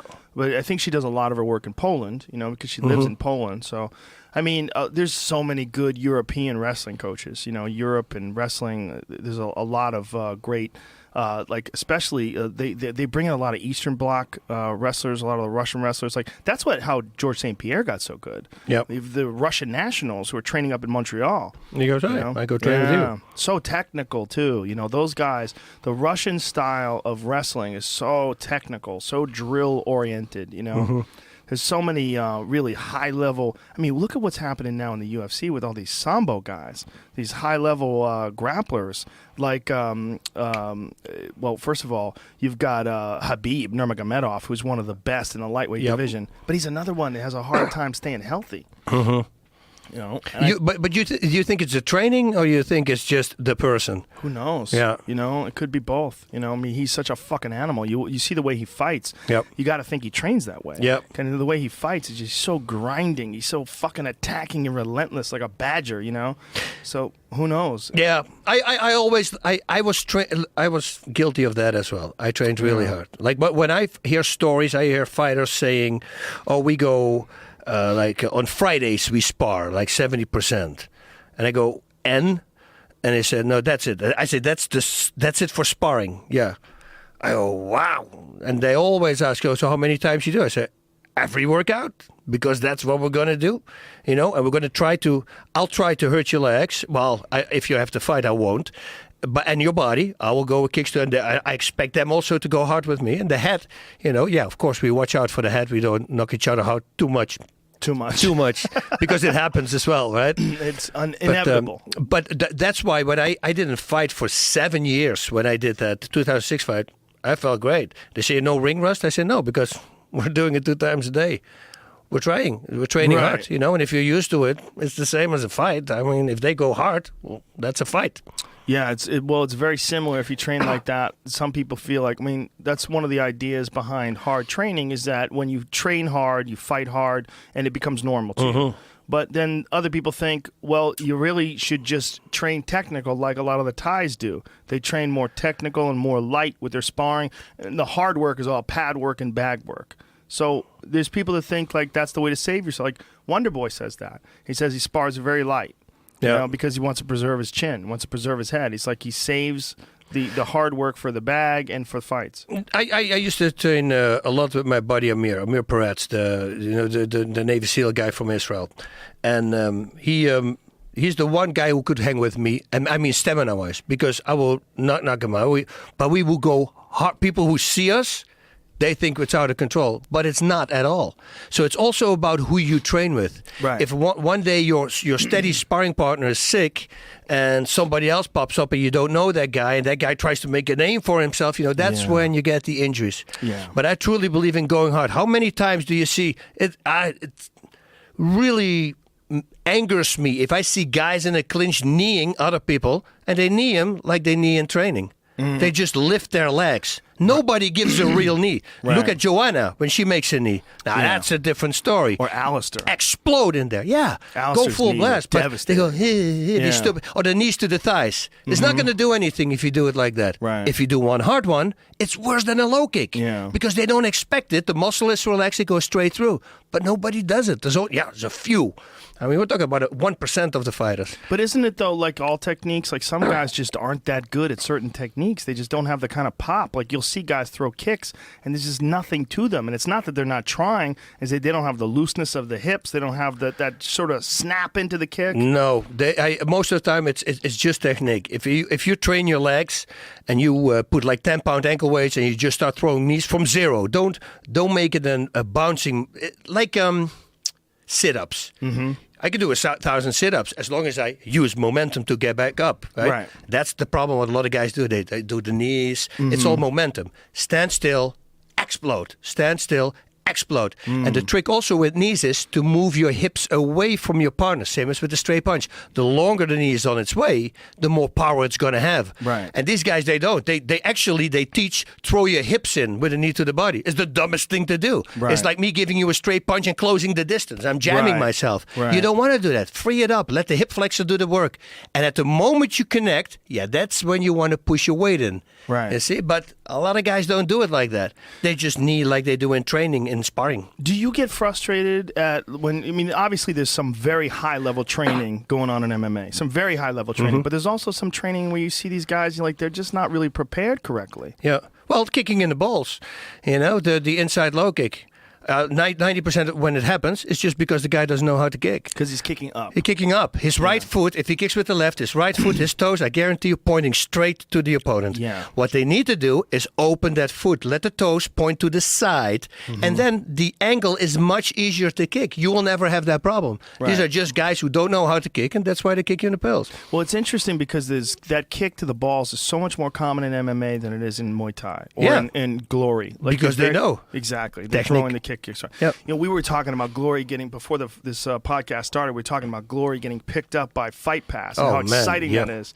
Glory right now is so good. There's so much high-level kickboxing talent in the world, and now that, Glory picked up, it's Showtime, and K1's not really around anymore. I mean, Glory's the game. It's the game. That's it. You got the best guys on the planet. Yeah. Gokhan Saki even, he got injured now. But what happened to him? I don't know. I just found out. Mauro told me because he was going to maybe do that show. I think maybe now it's Ron Kruk falling in for him. But Saki, that's a guy who was like Tyson, and that's what I teach a lot: double rights, double left punches. Everybody has a pattern. The fight that really upset me is Pacquiao against Mayweather. Mayweather is hanging against the ropes. Pacquiao is just unloading. But everything is left, right, left, right, left, right, left, right. Now, if you take a Mike Tyson, suddenly throws in a left uppercut liver shot or a spleen right uppercut, double right, double left. You mix that into a pattern. Because if you throw a boxer in the corner and you start unloading on him with right, left, right, left, right, left punches, that's a pattern. They just punch, Right. But if you go left, right, left, boom, boom, and you change the second punch as well, like a 3-shot with a left hook, and then you go to the body while keep looking in his eyes, or a left uppercut. Right. Change the angle of the punch, but use the same arm. That's when you get really effective. And you see this in boxing and Thai boxing. Everybody who does it is really effective at it, yet he didn't do it. They got paid $80 million and $180 million.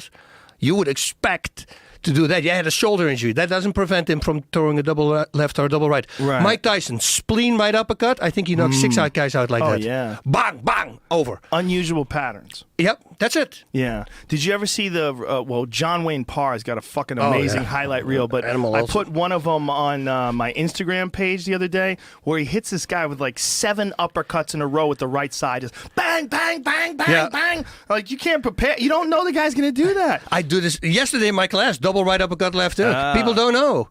Double left. I had Hector Pena. He had 3 left uppercuts. And the third one, the guy fell already down. He hit him on the way down. 3 left uppercuts. Here's the John Wayne Parr highlight. I love this highlight. He was such a... Look at this. Look boom, boom, boom. Yeah. He's an animal. If one is good, 2 is better. John Wayne Parr is a wild motherfucker. Yeah, he really is. Great guy, too. Total animal. He also came up with that striking organization where he lives with the MMA gloves, pretty much, right? It's his. Cage Muay Thai. I never got anybody who doesn't do that. Why they don't do that here? Well, they should, and maybe he can bring it to the United States. But, what he wanted to do is have, cage, he likes the cage. He likes the fact that you're trapped in there, and he likes the small gloves. Yeah. So he's like, let's just do this and fuck the ground game. Let's just strike like this. I love a guy like that. Yeah, well, he's a wild guy, man. Yeah. He's fun. Have you ever seen the pictures of his face, like how many times he's been stitched up?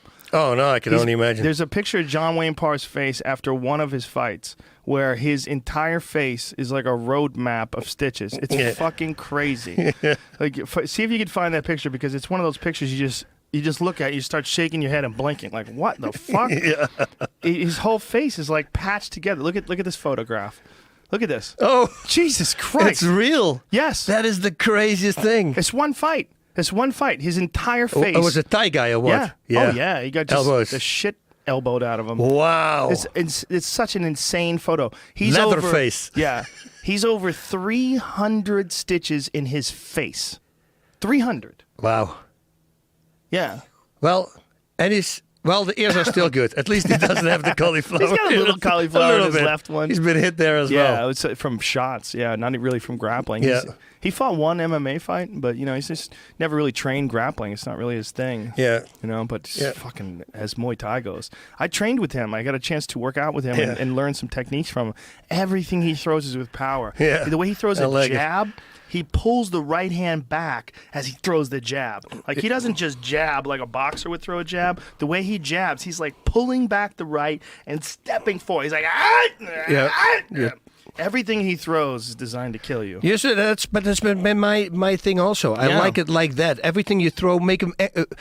When you said in the beginning, I kick somebody and you see their faces, and I don't care if they block it. I just kick as hard as I can on the defense, just to get inside their heads. That they know that you better block this kick. Yeah. Because next time, if you're not blocking it, you're gonna have it's going to be a problem. And then you start breaking your opponent down mentally. Hit him. Or they hold the hands up high. Just hit as hard as you can on the hands. Yeah. A lot of guys don't do that. They truly believe that this is enough defense for like a right hook. It's not. It's like me putting on a helmet. I say this in seminars. At seminars, so, okay, imagine I would tape a focus mitt to my face, and you can give me a straight punch or a hook. You think I go down? And everybody goes, yeah, of course you're going to go down. I say, so why is everybody doing this? Yeah. You make yourself one with your head. I'm just going to hit your hand as hard as I can. You will still go down. Yeah. But what happens in the mind of a fighter, as soon as I hit you and I see your hand going up, automatically I let my power off, because it's like, oh, it's defended. Right. But if you just don't care or clothesline him, like I said in the beginning, it'll go straight through. Yeah, well, you started throwing kicks in the Pancrase days. I remember, because I came from a kicking background, there was not that many good kickers in MMA. Before Maurice Smith fought Conan, we really didn't see that many head kick KOs in MMA. Yep. And especially against a black belt. When Maurice fought Conan Silveira, it was the first time. That was in... No,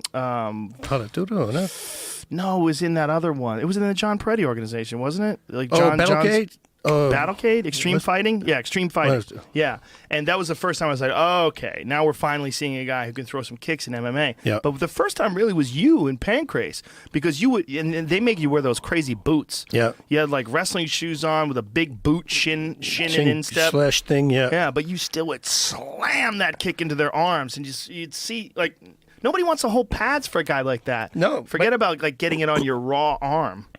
But that, it's a great way to go into a fight, because you're capable of doing that. Yeah. So you only have to connect, and if you know that you only have to connect, just wait and connect. And I'm not the guy who likes to get hit. I don't mind, but I rather not. So I just use movement. Right. And then just explode at moments that you need to explode. How many fighters are you training right now? Do you train any active guys? No, I train a few guys at my gym.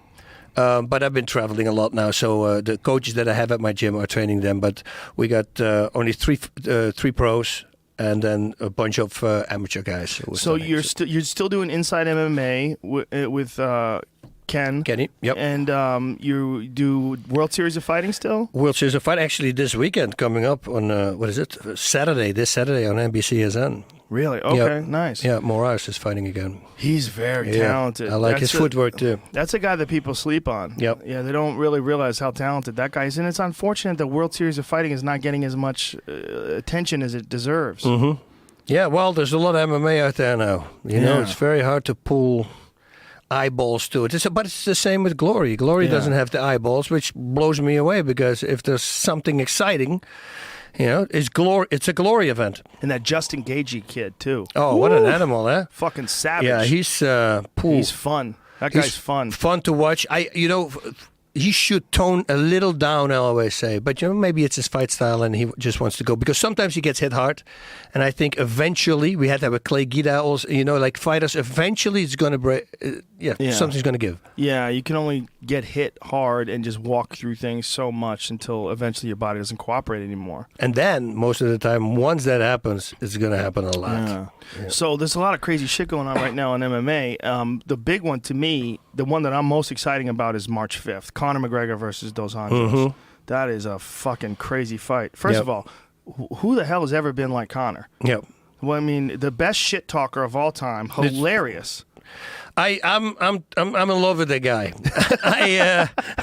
I love him. I love everything about him. We had him on the show. He's funny. He's, everything he does, every speech he does, it's different. Yeah. It's not like he's repeating everything I do. Like if I do an interview before and it's about, let's say, a movie, you say the same thing over and over again, but he doesn't. No. And he doesn't really use profanity as well, so it keeps it clean but very imposing. Yeah, you can use it on television. Oh, so great, And how about when he wore the El Chapo shirt? Oh, how crazy is he? Who does that? But you see, gets in everybody's head. Yeah, that's why he beat Aldo. You could tell. You could simply tell. Yeah. Everybody can say, "Oh no, I'm used to that. I grew up on the street." Or Rafael dos Anjos says that also. I say, eventually it's gonna come through. Yeah. You got to start doing something back. There's a few fun things that you always can do. Dos Anjos is not engaging him. I like the way Dos Anjos is handling it. He's just letting him talk, and he's like, "When we fight, this will not matter." Yeah. He's just like solid and stoic. I think he's also learning the lesson of how Aldo sort of got rattled by it, and he's not gonna get rattled. I think Dos Anjos is a different guy. Dos Anjos is... Look at this. He's even doing the Chapo pose. The way Chapo was shaking hands with Sean Penn in that picture. Oh, he's man. so fucking crazy. I love him.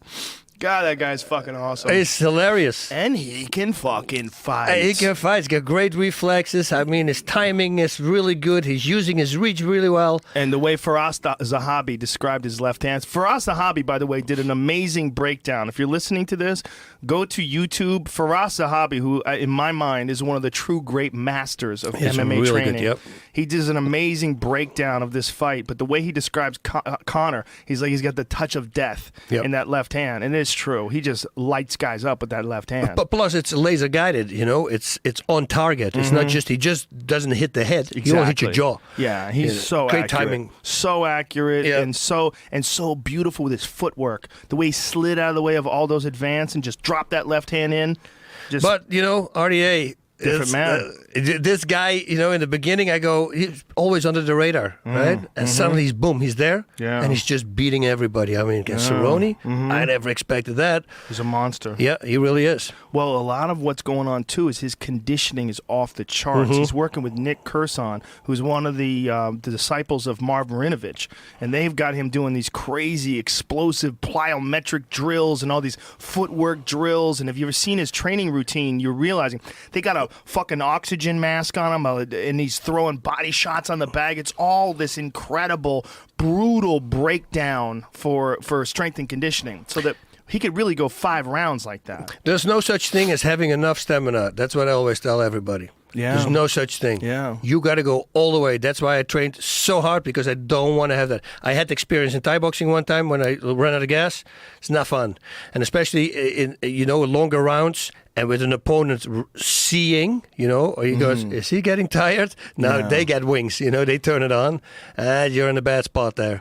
Yeah, so. It's the worst thing in the world to see an opponent notice that you're tired and he's not, and he's coming after you, and he starts dropping low kicks on you and punching you in the face, and you can't do anything. Your body's not cooperating. And it gets worse, because then your breathing starts going wrong. The breathing pattern's not relaxed anymore. You have to start flexing because the punches are coming. It'll take your stamina even more away. Everything goes downhill. Stamina is a weapon. Oh, yeah. It really is. I mean, look at Nick Diaz, who is a guy who fought so many guys and outworked them. I mean, the Frank Shamrock fight is a perfect example of that fight. He just kept popping them with punches, like 50% punches, but he's hitting them and he can't breathe. Yep. Because when a person is punching you, even if they're punching you and it's not full blast, you're still tightening up. Yep. So you don't get a chance to breathe, and Nick Diaz just doesn't get tired. Yep. He does ultra marathons. The fucking guy swam from Alcatraz twice. I mean, he's in incredible shape. He's done triathlons. I don't know if he's done ultra marathons. Should probably take that back. But swimming from from Alcatraz is a fucking crazy Yep. endeavor. It's the current And era, he's right? done it twice. Well, Pettis, for instance, I thought he was never going to lose, and the only times he was losing was against guys with great stamina, Clay Guida and an RDA, who just keep pushing the fight. Yeah. And Well, the grappling. The yeah. grappling with Guida. Yeah, I think physically Pettis is not strong enough for those guys. Guys like Dos Anjos that just put it to him, or Eddie Alvarez who just put it to him. The physical, like they turn it into one of those grueling wrestling matches. Yep. I mean, I think his takedown defense is pretty good, and I think his grappling is not bad. I mean, he won the title with an armbar against Benson Henderson. Yeah. But I just think physically, when it comes to these grueling exchanges, I just don't know if he's physically strong enough to fight that kind of fight with like a Dos Anjos. Yep. Or even Eddie Alvarez in that fight. Yeah, well, footwork again. He's gonna need a lot of footwork. Like a Marias, he stops takedowns, but he doesn't even stop him. Just moves out the way. Moves out of the way and Yeah. lights guys up too. Yeah. And his power too. That's a big thing. And Pettis has a lot of power too. Mm-hmm. I mean, I'm not counting Pettis out. Pettis could easily come back and win the title again. I mean, he's a monster. Yep. But I never expected him to lose. I thought because it's this complete package. Yeah. Here we see a great striker with great submissions, take down the fence. I go, okay, this is the guy. Put him on the Wheatie box. he put away Cerrone even better and more impressive than Dos Anjos did. Yeah, that was the craziest thing. Yeah. Dos Anjos, he hurt Cerrone and battered him up against the cage, but I thought that the stoppage was so weird because he looked at the referee and he's telling the referee to stop the fight, and Dos Anjos has Cerrone's turtled up and he's still covering up. I don't know when a fight should be stopped in that situation. When a guy gets hurt to the body, he's obviously hurt, but Dos Anjos is hitting him and Cowboy's covering up. Like, when do you stop a fight? Like, if a guy's covering up and you're hitting his arms when he's trying to get back up to his feet, like, when does a fight get stopped? When is it okay? Because some referees wouldn't have stopped the fight. Yep. Like, No, you're right. Here's a perfect example, right? Chris Weidman versus Luke Rockhold. When Luke Rockhold got on top of Chris Weidman at the end of the round, was beating the fuck out of him, I was saying they should stop that fight. Yep. I'm like, he's not defending himself. But that's not the same as like the Cowboy Cerrone Dos Anjos fight. I'm like, man, that was a little bit of a more controversial stoppage. Yeah, because it's still under the defense. Yeah. Yeah. No, they shouldn't. They shouldn't stop. Only once what start else is he coming going to through. do? If he doesn't cover up, he's going to get hit with a punch. Yep. So he's got to cover up. And when you're covering up and the guy's boom, boom, boom, boom, boom, there's not a lot you can do. Yep. Because you got to put your hand down to get up, and if you put your hand down to get up, you're going to get tagged. Yep. So it's kind of.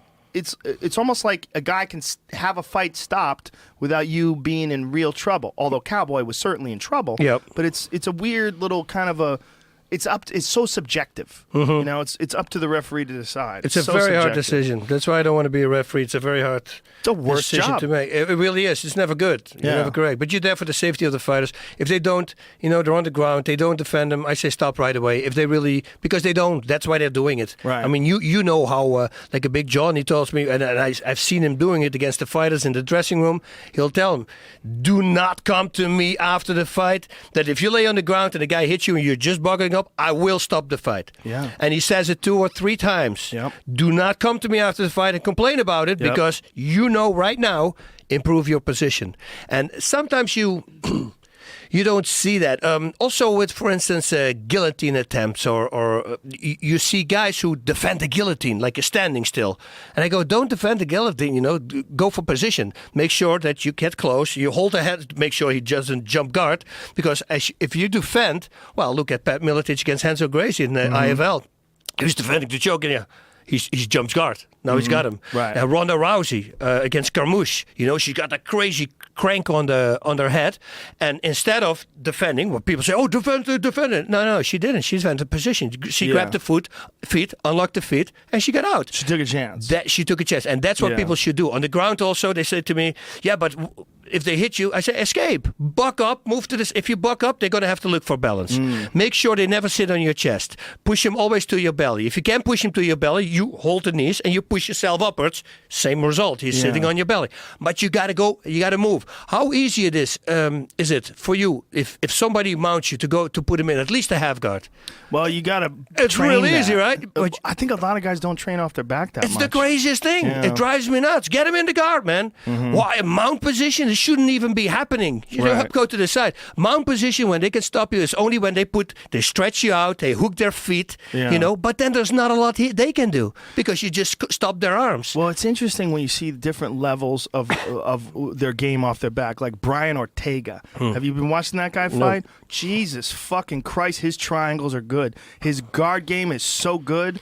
And he's one of those guys. He's like a gold standard for how to fight off your back. Yep. When they get him on his back, he is just attacking. Yep. Like you're not going to get him stagnant where he's just lying there waiting for the referee to stand him back up. That's it. And when you've got that kind of a ground game off your back, it's a totally new dimension for your opponents. They're used to taking a guy down and maybe throwing some body punches. With him, you're fucking defending the whole time. Legs are up on your neck, and you got to try to posture up and get out of there. That's the gold standard, and that's what everybody should aspire to have that kind of a dangerous ground game. Yeah, that's why I thought, for instance, Johnny Hendricks versus... Wonderboy? No. Oh, my God. How can I forget him? He's one of Carlos Condit? Carlos Condit, the natural volcano, I was going to say. Yeah. I mean, I thought Condit won that because he's constantly attacking on the ground, And if somebody's on top of you and he hits you once every time, that shouldn't count. If the strike on the feet, if it goes to a decision and nobody get really hurt, but the guy who's constantly attacking is going to win the fight, right? Right. Okay. Why doesn't that count on the ground? Yeah, I agree. Just because the guy's on top doesn't mean he's winning. No. How about the fact that that's how you won the title versus Kevin Randleman? Oh, that was with striking. That was not even with submission attempts. Exactly. But man, there was. Well, but Randleman took you down, and you just kept attacking from your back. Yeah, that's what McCarthy said later. I didn't put him back on the feet because Boss was working from his back. That was the reason they didn't put us back on the feet.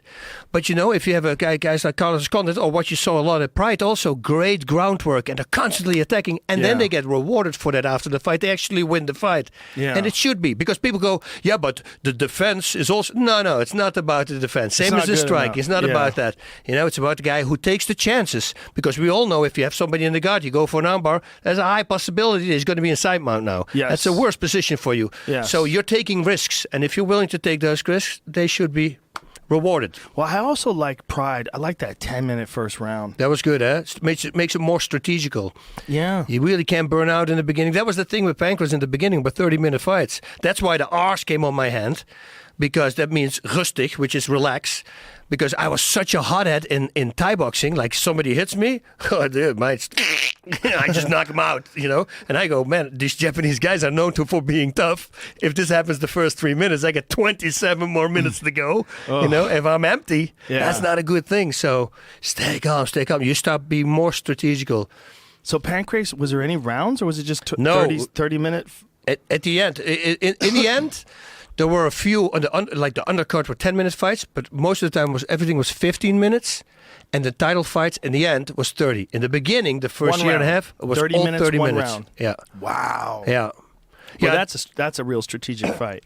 I'm a fan of that, though. I like that. I like that too. But and again, if you look at some UFC fights where they just lay, then, in the old days, remember, without the stand-ups, then it becomes kind of boring. But that was one of the things when I moved to Pancras. I always tell this story. But when I saw my opponent, he was 45 pounds heavier. And I asked when the weigh-in was. He says, there's no weigh-in. Everybody fights everybody. I go, oh, that's great. Nice. Well, I was just bluffing, of course. And I go, okay, so how many rounds we got? One round, awesome. How many minutes? 30. I go, oh, awesome. And I look at my manager. I go, dude, 30-minute fight. 45 more pounds than me. As opposed to a 3-minute kickboxing fight. That's what I was thinking. 3-minute round for kickboxing. I came from kickboxing, Yeah. So, that opened my eyes a little bit there. And you become more strategical. That's a good thing. Well, it's also good for grapplers when they work, like say if you have a 5-minute fight or a 5-minute round and you work for 4 minutes and 30 seconds to get the fight to the ground, you only have 30 seconds to try to secure a submission. Yep. Whereas if you take a guy to the ground in a 10-minute fight and you're 4 minutes and 30 seconds, now you have 5 minutes and 30 seconds to try to finish him, which is a lot of time. Yeah, but, there's always the other side of the medal. You can say, well, they should have taken them down sooner. Yeah. Or these guys that say, yeah, but I just need more work on the ground. Well, just go faster. This is the game. You have to adapt, and not the other way around. Yeah. Well, you could definitely look at it that way. What do you think about Fabricio Verdum returning against Kane? I think it's It's going to be a great fight. I think, again, like Verdum, okay, we know that stamina played a big factor. Huge. But Verdum, man, he's only been on an arrow that's going straight up since Pride. Yeah. I mean, always that fight that he lost against Alistair, really lose. I think if you would count the punches and the kicks that Alistair get in, because I was afraid at the time, because I was at Alistair's, he was a big friend of mine at the time, and I go, ooh, because Verdum hit him more. Yeah. Connected more, only, Well, Verdum blew his knee out too in that fight. Yeah, see, so, and Verdum's real- striking now with Cordero, they're just Much working better. really well Yeah. together, same with Yeah. RDA and Yeah. everybody there, they're doing just Yeah, a phenomenal Rafael job. Cordero is just what a great striking coach that guy is. Yeah. He's done an amazing job. Yeah, because he's a you can talk to the guy. They barbecue together. He's there in your best interest. That's Yes. Dwayne Ludwig, same guy. The late Sean Tompkins. All these guys there are all the way there. I remember stories with Sean. We would come home partying 5, 6 in the morning. He would go straight, as if it was the day of the weigh-in, straight to the sauna with the guys, helping him focus mitts if they want to lose weight. He never ever missed a beat, and like Dwayne has it also. A lot of trainers have that, but there's a whole bunch of trainers, as well as I do, who don't have that. So. Yeah, well, you got to be completely obsessed to be a great trainer. I mean, that's what makes Ludwig so good. He's completely obsessed. Yes. And it's the same with a fighter. It's the same with anything. If you're not completely obsessed, you're just not going to reach your potential. That's it. You need to like it also. I was talking about that yesterday. It's you can have all the talent if you don't like it. If you hear fighters, which blows my mind always when I hear Quentin, for instance, says, I hate training. And I go, wow. I love training. I want to get tired. I want to try new stuff. I always loved it. Till the end, when I got my tendonitis and everything started hurting really, really bad, then you can't even think straight anymore. That's when I stopped. But before that, I always loved it. And if you love something, same in school when you were a kid. Math, well, I don't need math, but you were good at the things that you liked. Right. Biology, I love biology. Boom, ace. It's all the things that you like, you automatically do your best for. It's simple. Yeah, if you're a passionate person, if you're passionate about what you're pursuing, you're going to do better than a person who's just doing it as a job. And Quentin has so much talent. Unreal. And unbelievable power. He's got a fantastic chin. Yeah, right away Arona pops up, right? Always, Oh, my God. Always. When you talk about Quentin, is the first. Oh. And he arched even backwards. Yeah. He didn't go straight up. He actually went a little further, and then That he was slammed the him. most spectacular slam KO in the history of MMA. Yep. Ricardo Arona had him locked up in a triangle, and Quentin slammed him into oblivion and headbutted him, too, on the way down. I mean, inadvertent headbutt. Yeah. But slammed him, and then boom, then his head slammed into him, too. Oh, my God. That was a horrific fight. Ricardo never recovered from that fight. Well, He was never the same. Ricardo, I read a cool story about Kevin Randleman. He was talking, I read it on Sherdog, that he said he just fought Kevin and he won. He says, I was in the dressing room by myself in Japan, was nobody there. And, I was just taken in, he said, because I would just won the most important fight of my career. And he said, suddenly he sees a shadow and he thinks it was Randleman. So he said, at that time, everybody was fighting. It was before, after, it didn't really matter. It was this fighting thing. And Randleman came in and he thought there was going to be a fight. And Randleman walked up to him and he said, dude, great job. Congratulations. You're awesome. And it blew me away. He said, it right away I saw the monster as a different person. That's so hard now also with Randleman. You know him. Everybody who knows him is such a good guy. Yeah, he was a great guy. He was a really friendly, happy-go-lucky guy. It's so unfortunate. I don't know what happened with him. And what happened with Sean Tompkins? How did Sean wind up dying? This was the saddest thing ever, because when I went to the funeral, he was in the coffin. I didn't want to see that. I did that one time with a friend of mine, and I didn't like that. So I said, I don't want to do it. And his mother, it was so sad, man. She came to me crying, and she said he was home. And that weekend, she was going to tell him that he had to go to the doctor because it runs in the family that they have enlarged hearts, and he needs to check that out. And that was what was going down there.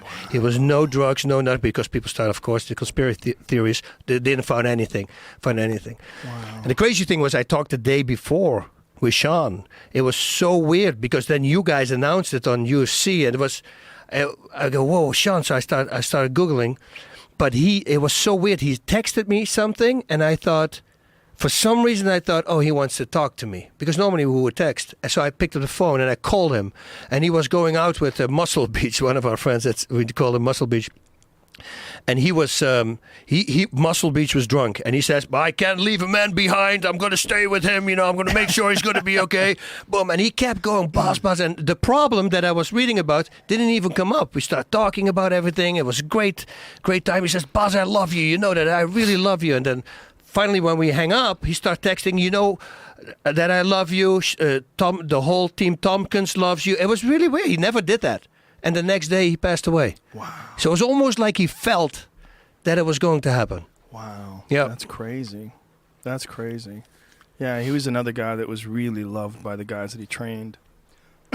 Those relationships between trainers and students, trainers and fighters, are so important. And it's so hard for a fighter to find the right trainer that fits their personality, someone who's technical, someone who has also that emotional bond.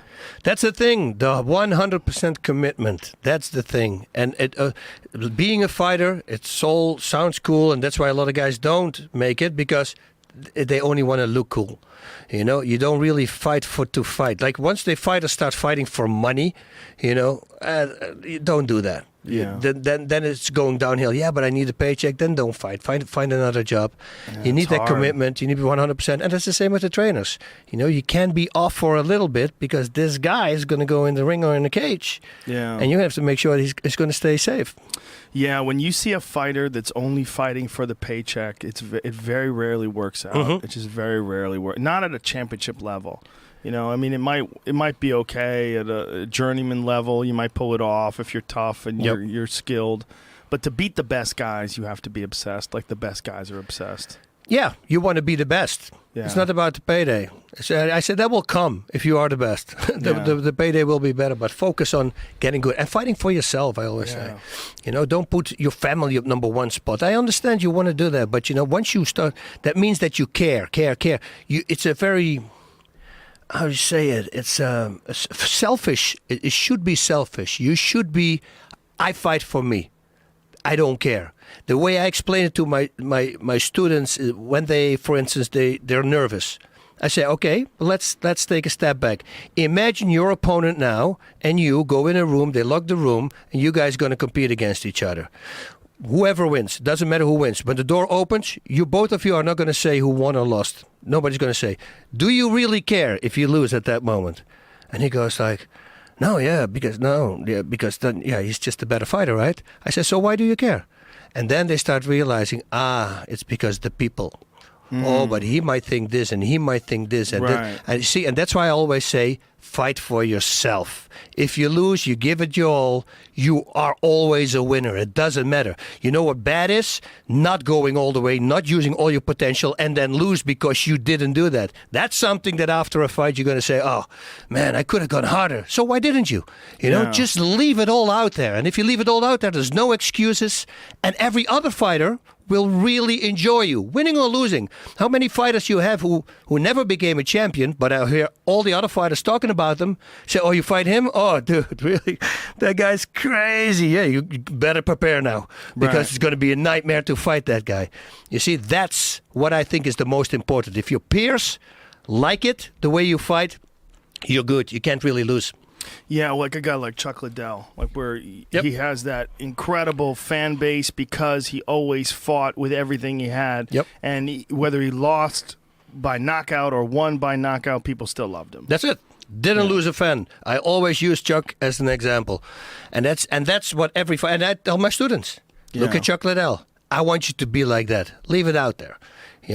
I just want you to listen a little bit more, because if I would get in Chuck's head, as soon as Chuck hits somebody, that's the same with Benji Radek. They have one vision, and that's the knockout. Yeah. And they forget about the rest. Defense. And I say, as soon as you hit somebody, step back. You're going to have some time. Don't worry. But you just hit the head. Okay, what is he going to protect now? The head. Go for the body. Do a cross to the body. Nobody does that. But do it as hard as you can. Cross hook cross, and then a left hook to the head. Ba, ba, ba, boom. Suddenly there's a left hook to the head. If you do the cross hook cross as hard as you can, you will force them to block it, which will open up for the left hook to the head.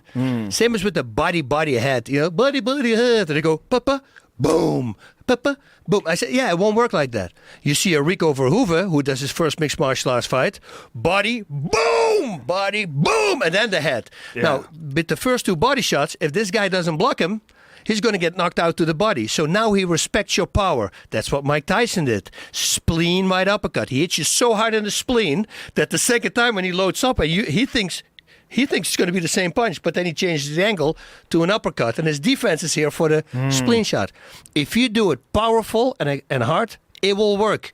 But if you do it body, head, body, it's not going to work. Make everything count. Yeah, a lot of guys are trying to conserve their energy. Yeah, but Yeah.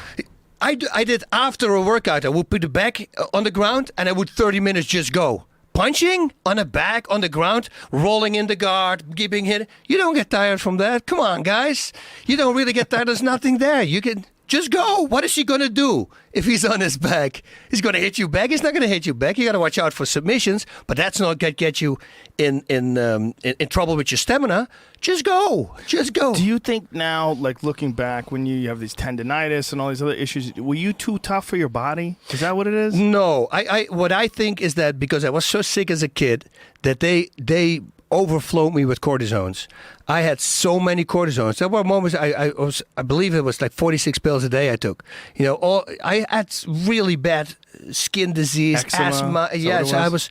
So I had a lot of stuff that I took for that, and the tests they did on me. I mean, every week I had to go get 20 shots. 10 shots in each arm, and what they would do, they would inject a little tiny bit of where you are allergic for, and then hopefully, it's like the flu vaccine, hopefully the body finds a way to counterattack that. But every time when they do that, I'll be sick, and so I needed to recoup from that the whole time, and I think eventually the cortisones, because they're really bad for the bones and the tendons, I think the cortisones really got my tendinitis. That's the reason. Wow. That's interesting. I never heard that before. I never heard of anybody having that many shots as a kid and then going on to be a world championship fighter either. Yeah, and me neither. And the craziest thing is that when I was young, I did track and field, and I did it at a pretty high level already because I wanted to be the next Bruce Jenner at the time. He was my hero, I mean, that's how old I was. He was the guy, the decathlon guy. That's what I wanted to do. Yeah. And I remember in the end, every time with javelin, I already had that tendinitis. And I started recognizing that, and I don't know why it stayed away my entire career and came back only at the end. It's got to be the gods of God telling me, okay, it's good. You become a fighter, But for some reason, at the end, it came back. But I remember the pain from when I was 14 years old. Do you have a desire to train like championship level fighters? Because I see like you're talking about what guys don't do correctly and what you would like to see them do. Like, do you have this desire to get involved with someone who's like really trying to make a run at a title? No, I enjoy things like, for instance, Rico Verhoeven came in last week. Love that guy. Yeah, because he's an athlete, not just a Glory martial artist, heavyweight champion. an athlete, glory heavyweight champion. Amazing kickboxer. So when he said he was going to do MMA, I sent him an email right away. I said, listen, Rico, come to me. Give me 2 hours of my time. I'll show you things that's going to be very, very helpful for you. I'm not looking to be a coach because I don't have the time for that. I'm way too busy for that. But I can get you in 2 hours. I can get you a lot of information. Or like, for instance, John Jones, a while back, I was interviewing him, and then he said right away, I was in Albuquerque. What are you going to do?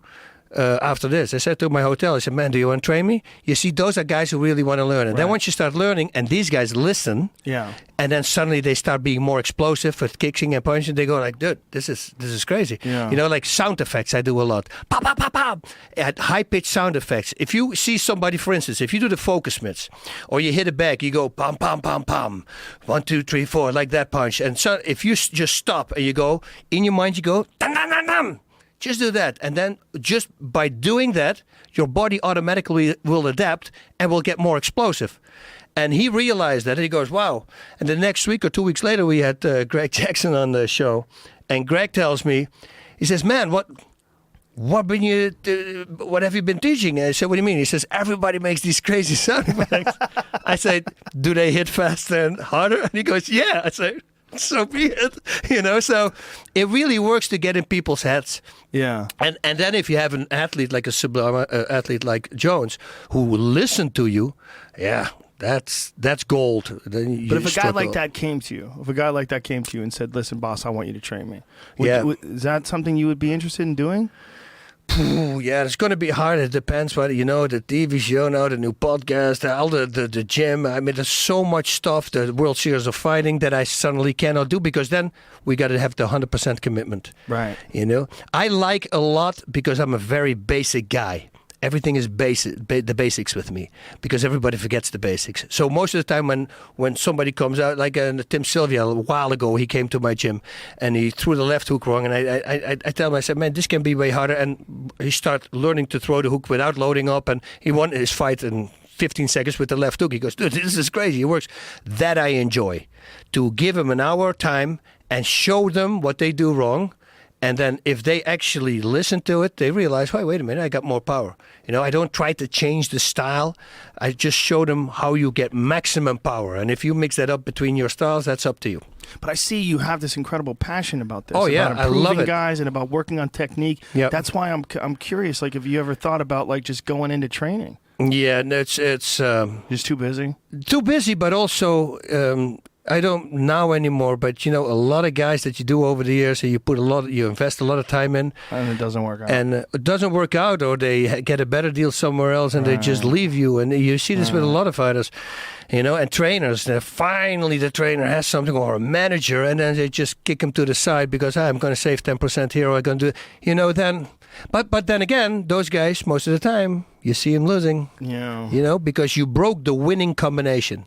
If you have something, my stretching routine, and everybody always says, please post it, because you always talk about this. My stretching routine is the same as it was when I started in '93. Well, that's probably even before with my karate. And they say, you never change that. I say, no, I never change that. Why wouldn't you do more? I said, because with that stretching routine, I never had a problem. Why would I change it? It never gave me a problem in training. Right. You see? So now if I start adding things or subtracting things and suddenly I get injured, it's my own fault. I had a winning combination, never always helped me. Let's not break that. Let's keep it the same. And that's with everything. Yeah. It's just, I know that you have your gym in Thousand Oaks. Yep. What's it called? The Westlake Village, Bas Rutten's Elite MMA. And it's mostly recreational people, is that what it is? That's it. Yeah, Tuesdays, Thursdays, I'm there at 6 o'clock. What kind of class do you teach up there? Tuesdays is mostly striking, only striking, and Thursdays I start with ground, but only for 20 minutes because people want to work out. Right. Like the fighter, if I do fight classes with the fighters, we do a lot of ground with escapes and reversals. I always start like that. That's how I trained. I never started on my knees with grappling. I always lay on my back, and I tell my partner, you can take any position you want. That's so Go. important. It's so important. It's the most important thing for a striker. Put yourself in a bad spot. Yep. Put yourself in a bad spot and figure out how to be comfortable in those bad spots and work out of them all the time. That's it. And with basics, I had a student one time coming over to me, and after class, and he said, Bas, you know what's funny? I said, tell me. He says, I've been working here now for 3 years, and you're teaching the same stuff. I say, yeah, that is funny. I say, you want to hear something more funny? And he goes, yeah. I say, you're still not doing it. And the reason I'm doing this is because of people like you. Because you guys don't listen. That's funny. Look around. Yeah, they don't. They don't do it. Everybody forget the basics. They all want to do the spinning back kicks to the head. Right. And the back fists and the crazy elbows and doing that. Forget about basic stuff. A simple 1-2. How many times in boxing you see a knockout? Highest level on the planet? Yeah. A 1-2 will do the trick. It's Yeah. just the timing and when you throw it. The timing, the efficiency of the technique, and having it down where you own it. Yep, that's it. Yeah. So you're enjoying teaching. You enjoy teaching a couple times a week. You enjoy doing that. That's why I'm doing it. And Yep. your striking class, are guys sparring in there, or are they Nope. mostly just Nope. working on technique? And It's all technique. And my classes, you go, like you see girls that I have in my class, when I strike the double left, double right, I can tell them any combination. And people who are watching, they go like, whoa, what is this? But they've been with me for a while. And they're very technical, and they do really well with the striking. Like yesterday, again, they were laughing about it. There's these two girls who always work together. Laura and Dana, they're really good. They're probably going to listen to this also. But I said, listen, everybody throws a low kick at the end, for instance, a combination with a low kick. But once you do that in a class, the low kick, they have their hands always down. So I let them do it to me, that combination. And then just before they make the low kick, I stretch my hand in front of their face.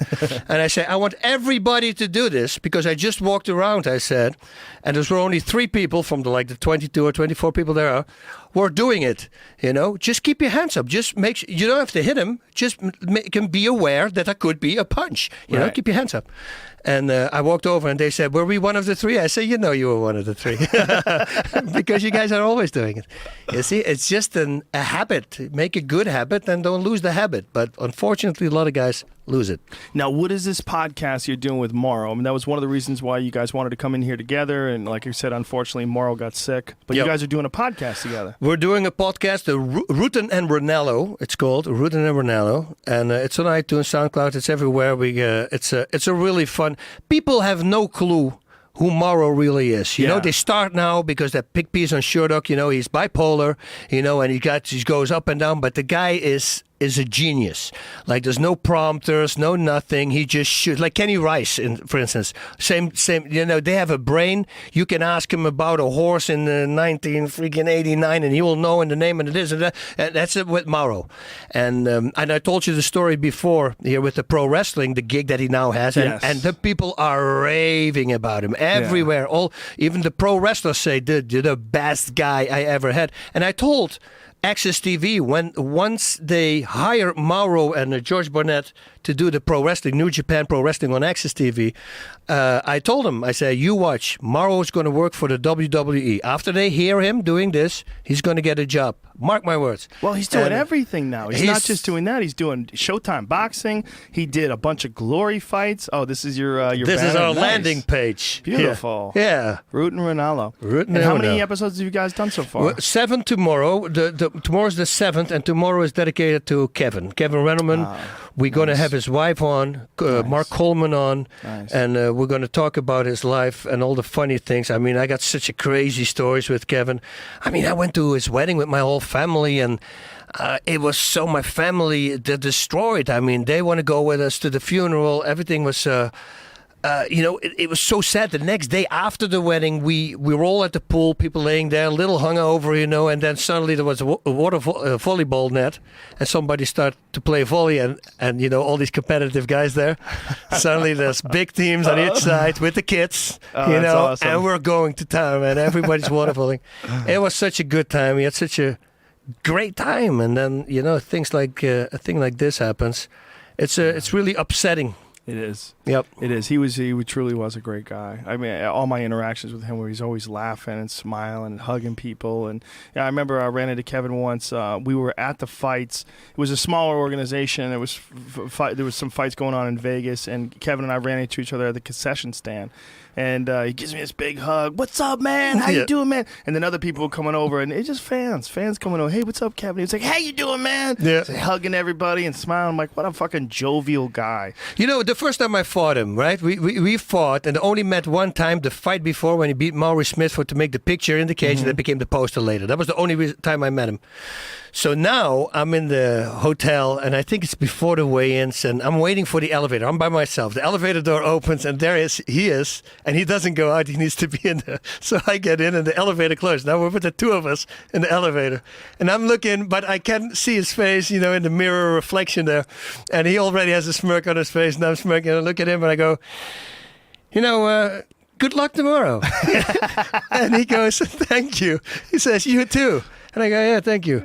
And then we look, and he says, "If you keep your feet on the floor, I promise you I won't take you down." And I go, "Really? Yeah. Okay. You know, so the door opens, and he gets out. Now, I don't know this crazy guy, so I know. If you keep your feet on the floor, so no kicks. No kicks. So That's a crazy deal. Yeah, right? What a strange deal. And so in the fight starts, and you'll see in the fight, once it starts, the first thing he does, he slaps his thigh, like, "Kick me." Right. So now I'm confused. So I go, "Oh, wait, he's going to think I give him a low kick. So I'm going to act like I give him a low kick, but give him a front kick to the face. So if he wants to time it to take me down, right, I'm going to hit him square in the face. You know? Right. So I make a front kick, and it goes just in front of it, and he's backing up. I just miss him with the front kick to the face. And I see something in his eyes, and I till this day, till a while after, I couldn't figure what it was. But in his mind, he, of course, thought we said we're not going to kick. But he did that slapping thing on his thigh, so it threw me off. I thought, like, Right. oh, now he wants me to kick him. Okay, so I guess that whole thing was not real. Let's start kicking, Right. But he got me because I kicked. He took me down. And then only that front kick, it missed. He backed up. I go, oh, it would have been fun. Well, there's always gamesmanship, That's definitely a lot of that. Oh, I was talking to him the whole time. Big John wrote it in his book. Because I was literally, people were booing because laying on the ground. I say, listen, man, I think that the fans would like it much better if we stand back up. I'm trying to negotiate with him to go back on the feet, And he goes, nah, let's stay here. That's hilarious. Yeah, he's a good guy. Yeah, he was a great guy. Yep. He was a great guy. It's you guys were a part of the early days of MMA. I mean, you are one of the original pioneers of this sport, without a doubt. I mean, your fight with Yoshi Kosaka, for the longest time, I had that poster. There was a poster for you're announcing your fight with Yoshi Kosaka. It said the world's greatest martial artist, Bas Rutten. That's how they announced you. I mean, they were building you up because you were like one of the first really elite strikers to fight in MMA. Yeah, they always said, I said they messed up right there on that poster. They forgot the world's greatest looking martial artist. I told them that, but they forgot that word. El Guapo. Yeah, it was a good time. But oh man, yeah. I mean, when you look back on it, I mean, it's got to be pretty amazing the time that you came along. I mean, from becoming the king of Pancrase, from entering into the UFC and being the UFC heavyweight champion. Like, what number was that UFC? 18 and 20. 20, I became the champ. Wow. Yeah, almost at 200 now. That's incredible. It's crazy. That why it was such a great honor, the Hall of Fame, when they said also the Pioneer section. Yeah. Because the Pioneer section is a section that will only grow so far. Yeah. It will not be so. Right. Even in 2,000 years from now, if this keeps going and if it becomes it becomes a new Olympics, but it doesn't matter. We were always the ones that started it. Yeah. And that's a cool thing. It is a cool thing. I mean, it's crazy also that this is the oldest sport in the world, really, fighting. It is. It's the oldest form of competition, but it's also the newest sport. Because there's no sport from 1993, which is when the UFC first started. There's no sport from then that has exploded. A new sport that came along in 1993 that's exploded. And now in 2016, I mean, you have Ronda Rousey, who's on the Ellen show that we talked about today. The Conor McGregor-Dos Anjos fight is probably going to get close to 2 million pay-per-view buys. I mean, that's going to be fucking crazy. Yep. You're dealing with like this sport that's exploding, just exploding now. So it's so strange that this is this combination of things. The oldest sport is also the newest sport, and you, from the time you started competing, you caught it like right at the beginning of the wave. Yeah, it's really cool. It's an amazing feeling. Many times fans ask, wouldn't you want to be born like 20 years later? I say, no, I'm perfectly happy right now. Yeah. I mean, also the way I wrapped it up, I didn't lose in my last 22 fights, is a great way to stop, Yeah. while I'm ahead. I keep going, see if I can win one more, you lose. You win one more, you lose. That's not a great way to wrap up a career. Yeah. Of course, injuries with me played a factor. Maybe I got the injuries because they said, hey, it's been going really well. Maybe you got to stop now, because you're getting older and you don't want to admit that you get older because you're still explosive and you still want to do it and you still train with guys. When I came back, I trained with the guys in Vegas and I go, dude, everybody looked at me. They said, then you have a second career. This is the craziest thing. I said, yeah, this is crazy, right? I'm feeling so good. I couldn't do a warm-up. I couldn't do 20 minutes warm-up when I started because I didn't train for 3.5 years. And 6 weeks later, I'm not taking breaks anymore. I just go into the next opponents. I even myself, I amazed. I go, man, this is great. And then all the injuries started coming back. And now I go, okay, now I got it. My knees, my tendonitis, I tore a hamstring. I go, and I pulled the rib, put the rib out at the place at Dan Henderson's place. They took me down in the mid-air. I reversed the takedown, but with that, I used so much upper body strength that I popped the rib out. So now, that was 12 days before the fight, I couldn't punch anymore. Can't punch back. The only thing I did was the workout I have, the audio workout in the air. That was the only thing I could do. Wow. Yeah. So, you know. But you got out of the sport with your faculties 100% intact. That is the ultimate goal of any fighter, to retire, and especially you, because you're now a commentator. You're also an analyst. I mean, you do a fantastic job of breaking down fights. I really enjoy you on Inside MMA because you have such a knowledgeable perspective, but also you're very honest. You don't play politics. Yep. You're very honest about how you feel about a fight coming up, about where a guy fucked up, or where a person's chances lie. And I think it's amazing what you've done. It really is amazing. Thank you. Yeah, I mean, cool. you're sharp as ever. I'm always trying not to get hit. You know, it didn't really work in my title fight against Kevin because he beat the crap out of me for the first 4 minutes. But but after that, it was okay. For the rest, I don't think I ever got hit. I always try to slip and move. Well, fighting intelligent is the most important aspect of fighting. To use your mind and proper tactics and techniques. That's why I love Mighty Mouse. Yep. Mighty Mouse is pound for pound the best guy. I agree. Yeah. I mean, I don't think there's any competition. I think John Jones is a phenomenal talent, and he's an amazing fighter. But I think it's almost disrespectful to put him as pound for pound the best. When you look at some of the wars that he's had with Gustafsson, I mean, the war that he had with Daniel Cormier was Daniel obviously is a great fighter. It was a really good fight, and John won the fight, of course, clearly. But you look at what Mighty Mouse is doing to the competition. He doesn't even get hit. Dodson is a fucking freak. Yeah. I mean, Dodson's a freak, and Dodson just couldn't touch him. Yeah. Dodson, I always said in the beginning, it's like he's glued to the ground. Yeah. Like he moves back, he never slips, he never just gets great footwork. But, man, DJ...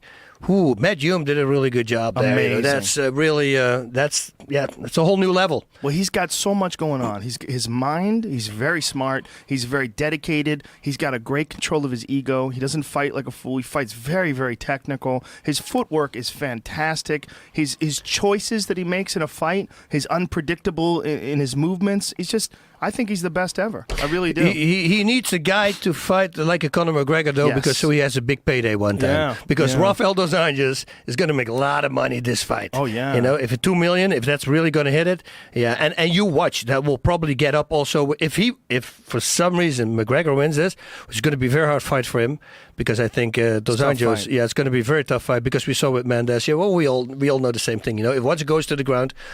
But you still don't know. You don't know. In that fight, he is so aware of where he is. When he fought Mendes, and I'm talking about McGregor, he was just laying on the ground. Yeah.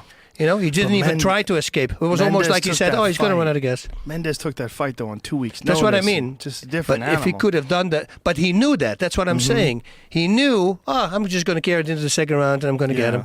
Didn't even try. Yeah. So I think once against Rafael dos Anjos, he's going to need this guy in the card. That's one thing for sure. Well, it's a different animal. He'll be there every minute of every round. He'll be there for 25 minutes trying to kill you. Yeah. Dos Anjos is a fucking animal, man. He's an animal. It's a different animal. Totally different kind of a fight.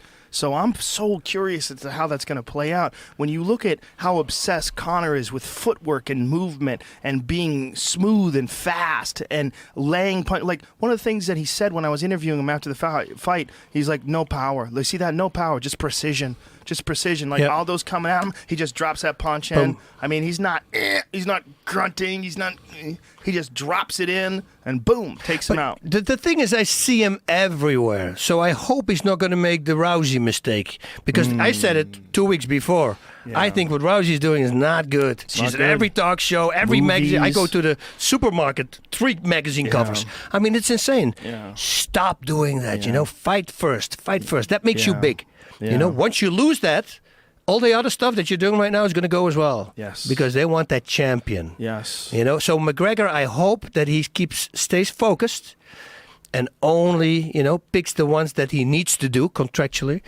And that's it. Yeah, I think he's going to be a lot smarter about it. I think Ronda just got overwhelmed with the amount of superstardom that came her way. Unprecedented. I mean, there's never been an athlete like that before. This female ass kicker who's on top of the world. Yep. I mean, she was a new thing, and because of that, there were so many temptations. And that's why for her it was also so hard when she lost. Yeah. She was such a high, and then boom, there you have such a low. This is the other way. This is how your opponents could have felt. You know, and I think that kind of stuff, you know, on one side it's really good for her because now she understands that. Now she's going to go, oh, okay, now I tasted the other side. You know, going to make you a better person. And you start reminiscing about all the things. Did I, you know, in that interview that wasn't really cool. You know, those things start backfiring once you start losing. As with McGregor, the same thing. Although with him, it's a funny thing. Yeah. You know, with Ronda, it's real, like real. But McGregor is it real. The reason he's so unbelievably good is in his mind, he truly believes there's no way he can lose. Yes. You know, and to beat a guy like that, Mendes hit him hard. I mean, hard. And he didn't even flinch. Yeah. There was no movement. Crazy. It was the craziest thing. We see how Mendes took out Ricardo Lopez. I mean, Ricardo Lamas, rather. Yeah, Lamas. Yeah, I mean, Mendes hits fucking hard. Yeah, it's a hard area. But Conor just eats it. Eats it on the tip of his jaw also. Yeah. It was not like just a... No, it's crazy. His jaw is incredible. His mind is incredible. Yeah. I'm so fascinated by that fight. So fascinated. And he says, when one of us goes to war, we all go to war. Yeah. That all the way back when he said that, remember in Boston I believe, right? Yeah. That's where he got me. Yeah. That's when right away I said, okay, this guy. That's why we got to worry on Inside MMA. We wanted, and then the next time he was on Inside MMA, he says, "Man, I got my monograms. Look in my suit. How cool is that?" He was so happy that he's got his name. And did you ever see the video? Oh, I did some homework on him because we were going to interview him. And I saw this video that he's in a hotel in Dublin, I believe, and there's coconuts. Did you see that part? No. Okay, so he's talking into the camera. They're shooting this, whatever, you know, they're following him around. And suddenly you hear his wife going, "No way." Right? And he's talking to the camera and he looks to the side and says, "What?" He said, "No way." And he says, "1 second." So he walks over and she comes with a coconut. And there's a hole in there and they put a little cork thing in there. So he goes, "No way." You know, it's like they never saw a coconut, right? So they pull the thing out, they put the straw in and go, "Oh, no way." You know, you think they did this because I have to fight a Brazilian guy and that's why they start reminiscing and then there's a knock on the door. So he opens the door and he has the coconut in his hand. It's his trainer. And the trainer sees the coconut. He does, "Huh?" And the trainer goes, "No way." Everybody does the same. It is so funny. And then you see him at the attic. He lives at the attic from his mom and dad with his wife. Wow. On the attic. And he's putting a suit on. And he's trying to figure out that thing in the pocket, you know. And he goes, "I don't know how to do it, but, you know, I think in a few years from now I will." You know, this becomes second nature. And then you see him now. Oh. You know, how cool is that? You see him really there and now all the way up there. Good guy. Well, he's making so much money now. It's unprecedented. Yeah. You know, I was talking to Dana on the phone today, and Dana was saying he's going to be the first guy to make $100 million from MMA. I heard that. Aldo made $5 million from that last fight. Aldo did. $5 million. $5 million. And Aldo's going back to Brazil with that money, where it's worth probably like, who knows 15, how much. 20. Yeah, probably something like that. I mean, and for a guy like Aldo who loves Brazil and loves to be in Brazil, that money goes a long way in Brazil. Yeah. You know, and he can help a lot of people in Brazil with that money too. Yeah. Whereas like if you bring that money to America, I mean, $5 million in Los Angeles. Yeah, you know, a house. You can get a decent house, and then it's gone. You know, I mean, but in Brazil, he can hold on to that money for a long time. Yeah. Well, who knows how much Conor's going to make in this Dos Anjos fight? And even if he loses, he still defends his featherweight title. Yeah, which is crazy. Yeah. And what if he fucking wins? If he fucking wins, and then he goes up and fights Robbie Lawler at welterweight, Jesus Christ! Yeah, Wonder Boy. It's going to be insane. That's Wonder Boy has the same kind of timing that he has. Wonder Boy's different. He's I special. always talk about distance. Yesterday in my class, I said again, the most important thing in fighting is keep your nose pointed to your opponent. Because if you say eyes, that they think looking away, this is eyes on your opponent. It's not. Keep your full vision and distance. You know, if you manage to stay just outside his reach, and then you can counter. It's gold, and that's what, you know, Wonder Boy did also. What Wonder Boy has that no one has is karate kicks. Yep. He's got that front leg side kick to the body, the front leg roundhouse kick to the face. When he was fucking Johnny Hendricks up with that, he front leg side kicked him to the body and then front leg roundhouse kicked him in the face. You can see Hendricks was like, whoa. What is this? Yeah, he kicks in a way that no one does. Yep. No one, like when he wheel kicked Ellenberger was saying before that fight, those kicks are a waste of time. He's like, I think it's a waste of energy, all that spinning stuff. Wah! real kicks him. Not Twice. really. Twice in the head. Hope Solo is a big fan. Did you see that? No. Hope Solo made a video message for Wonderboy. Loves him. How cool is that? He's amazing, man. His fight with Hendricks was his coming out moment, like where you really got to see him with all of his work that he's done with Weidman and his takedown defense and his wrestling. And you're seeing that kickboxing that we always knew he had with the 57-0 kickboxing that's record. a crazy thing. You're seeing it come together inside the octagon where all these other MMA skills have caught up with his kickboxing. And fuck, man, that guy's good. Yeah, he's something. I was so impressed with that fight with Hendricks. I was so impressed. I mean, when his father said it before, his father was talking about the distance. Mm-hmm. I go, oh, well, let's see. And then when I saw it, the footwork. But he's like a snake. Yeah. He's like in and out and in Did he and out. wrestle? Did he? It has to be, right? I mean, how does he stop those takedowns? Well, first of all, he's done a lot of work with Weidman. Him and Weidman trained together a lot. And also, he's Carlos Machado's son-in-law. Oh, yeah. I read that. So, I mean, he's learning jiu-jitsu, I'm sure. I don't know what belt he has under that, but Jesus Christ, that's a high level. That's a beautiful thing to be connected to that guy. How did I hear something that he was going to be like family of Weidman? Or so, what was the connection there? Is he going to live there now? Well, he trains with him a lot. I mean, it's a big... Weidman, of course, is an elite wrestler. Yep. NCAA All-American. I mean, one of the best wrestlers right now in MMA. So to have a guy like Weidman training him, I knew that they do a lot of training sessions at Hofstra. They go down there and do a lot of work with the wrestling team. Nice. But that's what he needed. He needed to be able to confidently stay on his feet and not worry about executing the kicks, because you see him earlier in his career, he just wasn't loose. Yep. It wasn't loose the way he is in a kickboxing fight. Did you ever see him in the World Combat League, Chuck Norris's organization? No. Oh, my God. You see him in pure kickboxing, you see what a talent this kid is. Wow. Just incredible. Now I'm going to watch it now. But it's so unusual because it's hands down and loose and in and out like a snake. Trying to find a guy who emulates those. I mean, Lyoto Machida is obviously got great karate skill, but Wonderboy's on another level. Yep. It's like several levels past that. The combinations that guy throws. Like when he hit Hendricks, he's tagging him, and then as he's sliding out, he roundhouse kicks him in the body. Yep. And then he slides back in and hits him with another combination. And then he slides out and slides back in again. And Hendricks is just overwhelmed. We never saw anybody do that to Hendricks. Yeah, I think what's interesting to try with guys like that, I always said this with Machida also, and even with Conor McGregor, and when he fought Aldo, and in this case now as well, because their stance is so karate-wide, right? But it's a karate without low kicks they're used to here in America. Yeah. So I said to my buddies, imagine that the camp from Aldo said 4 months ago, listen, you're going to face McGregor. Eventually this is going to happen.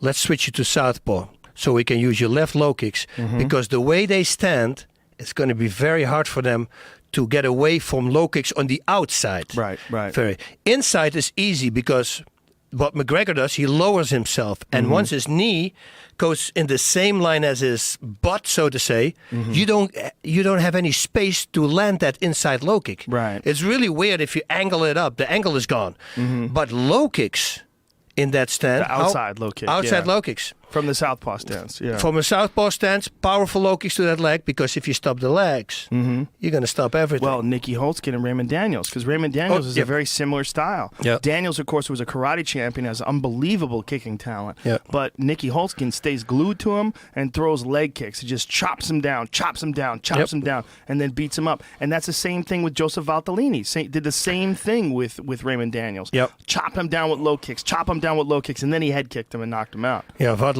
is also something, yeah? Wow, yeah. But he's another guy that he had to relinquish his title because of concussions.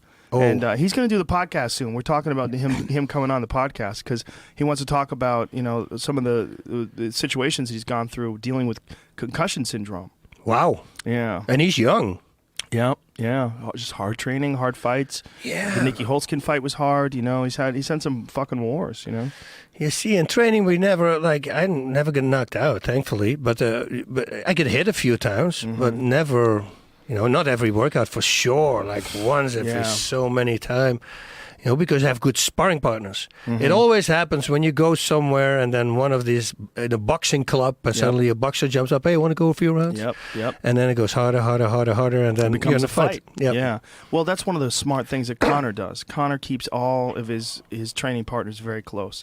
You know, he's got he's got Gunnar Nelson, he's got a bunch of different guys that he trains with on a regular basis, and he keeps those guys very close to him, and everybody's got a common goal. Everybody's trying to help everybody else. Everybody's trying to get themselves healthy so that, you know, they're going to be stepping into that cage at 100%. That's it. Winning combination. See, he doesn't break it. Winning combination. He takes everybody from Ireland, but just come with me. Very smart. Very smart. Yeah. All right.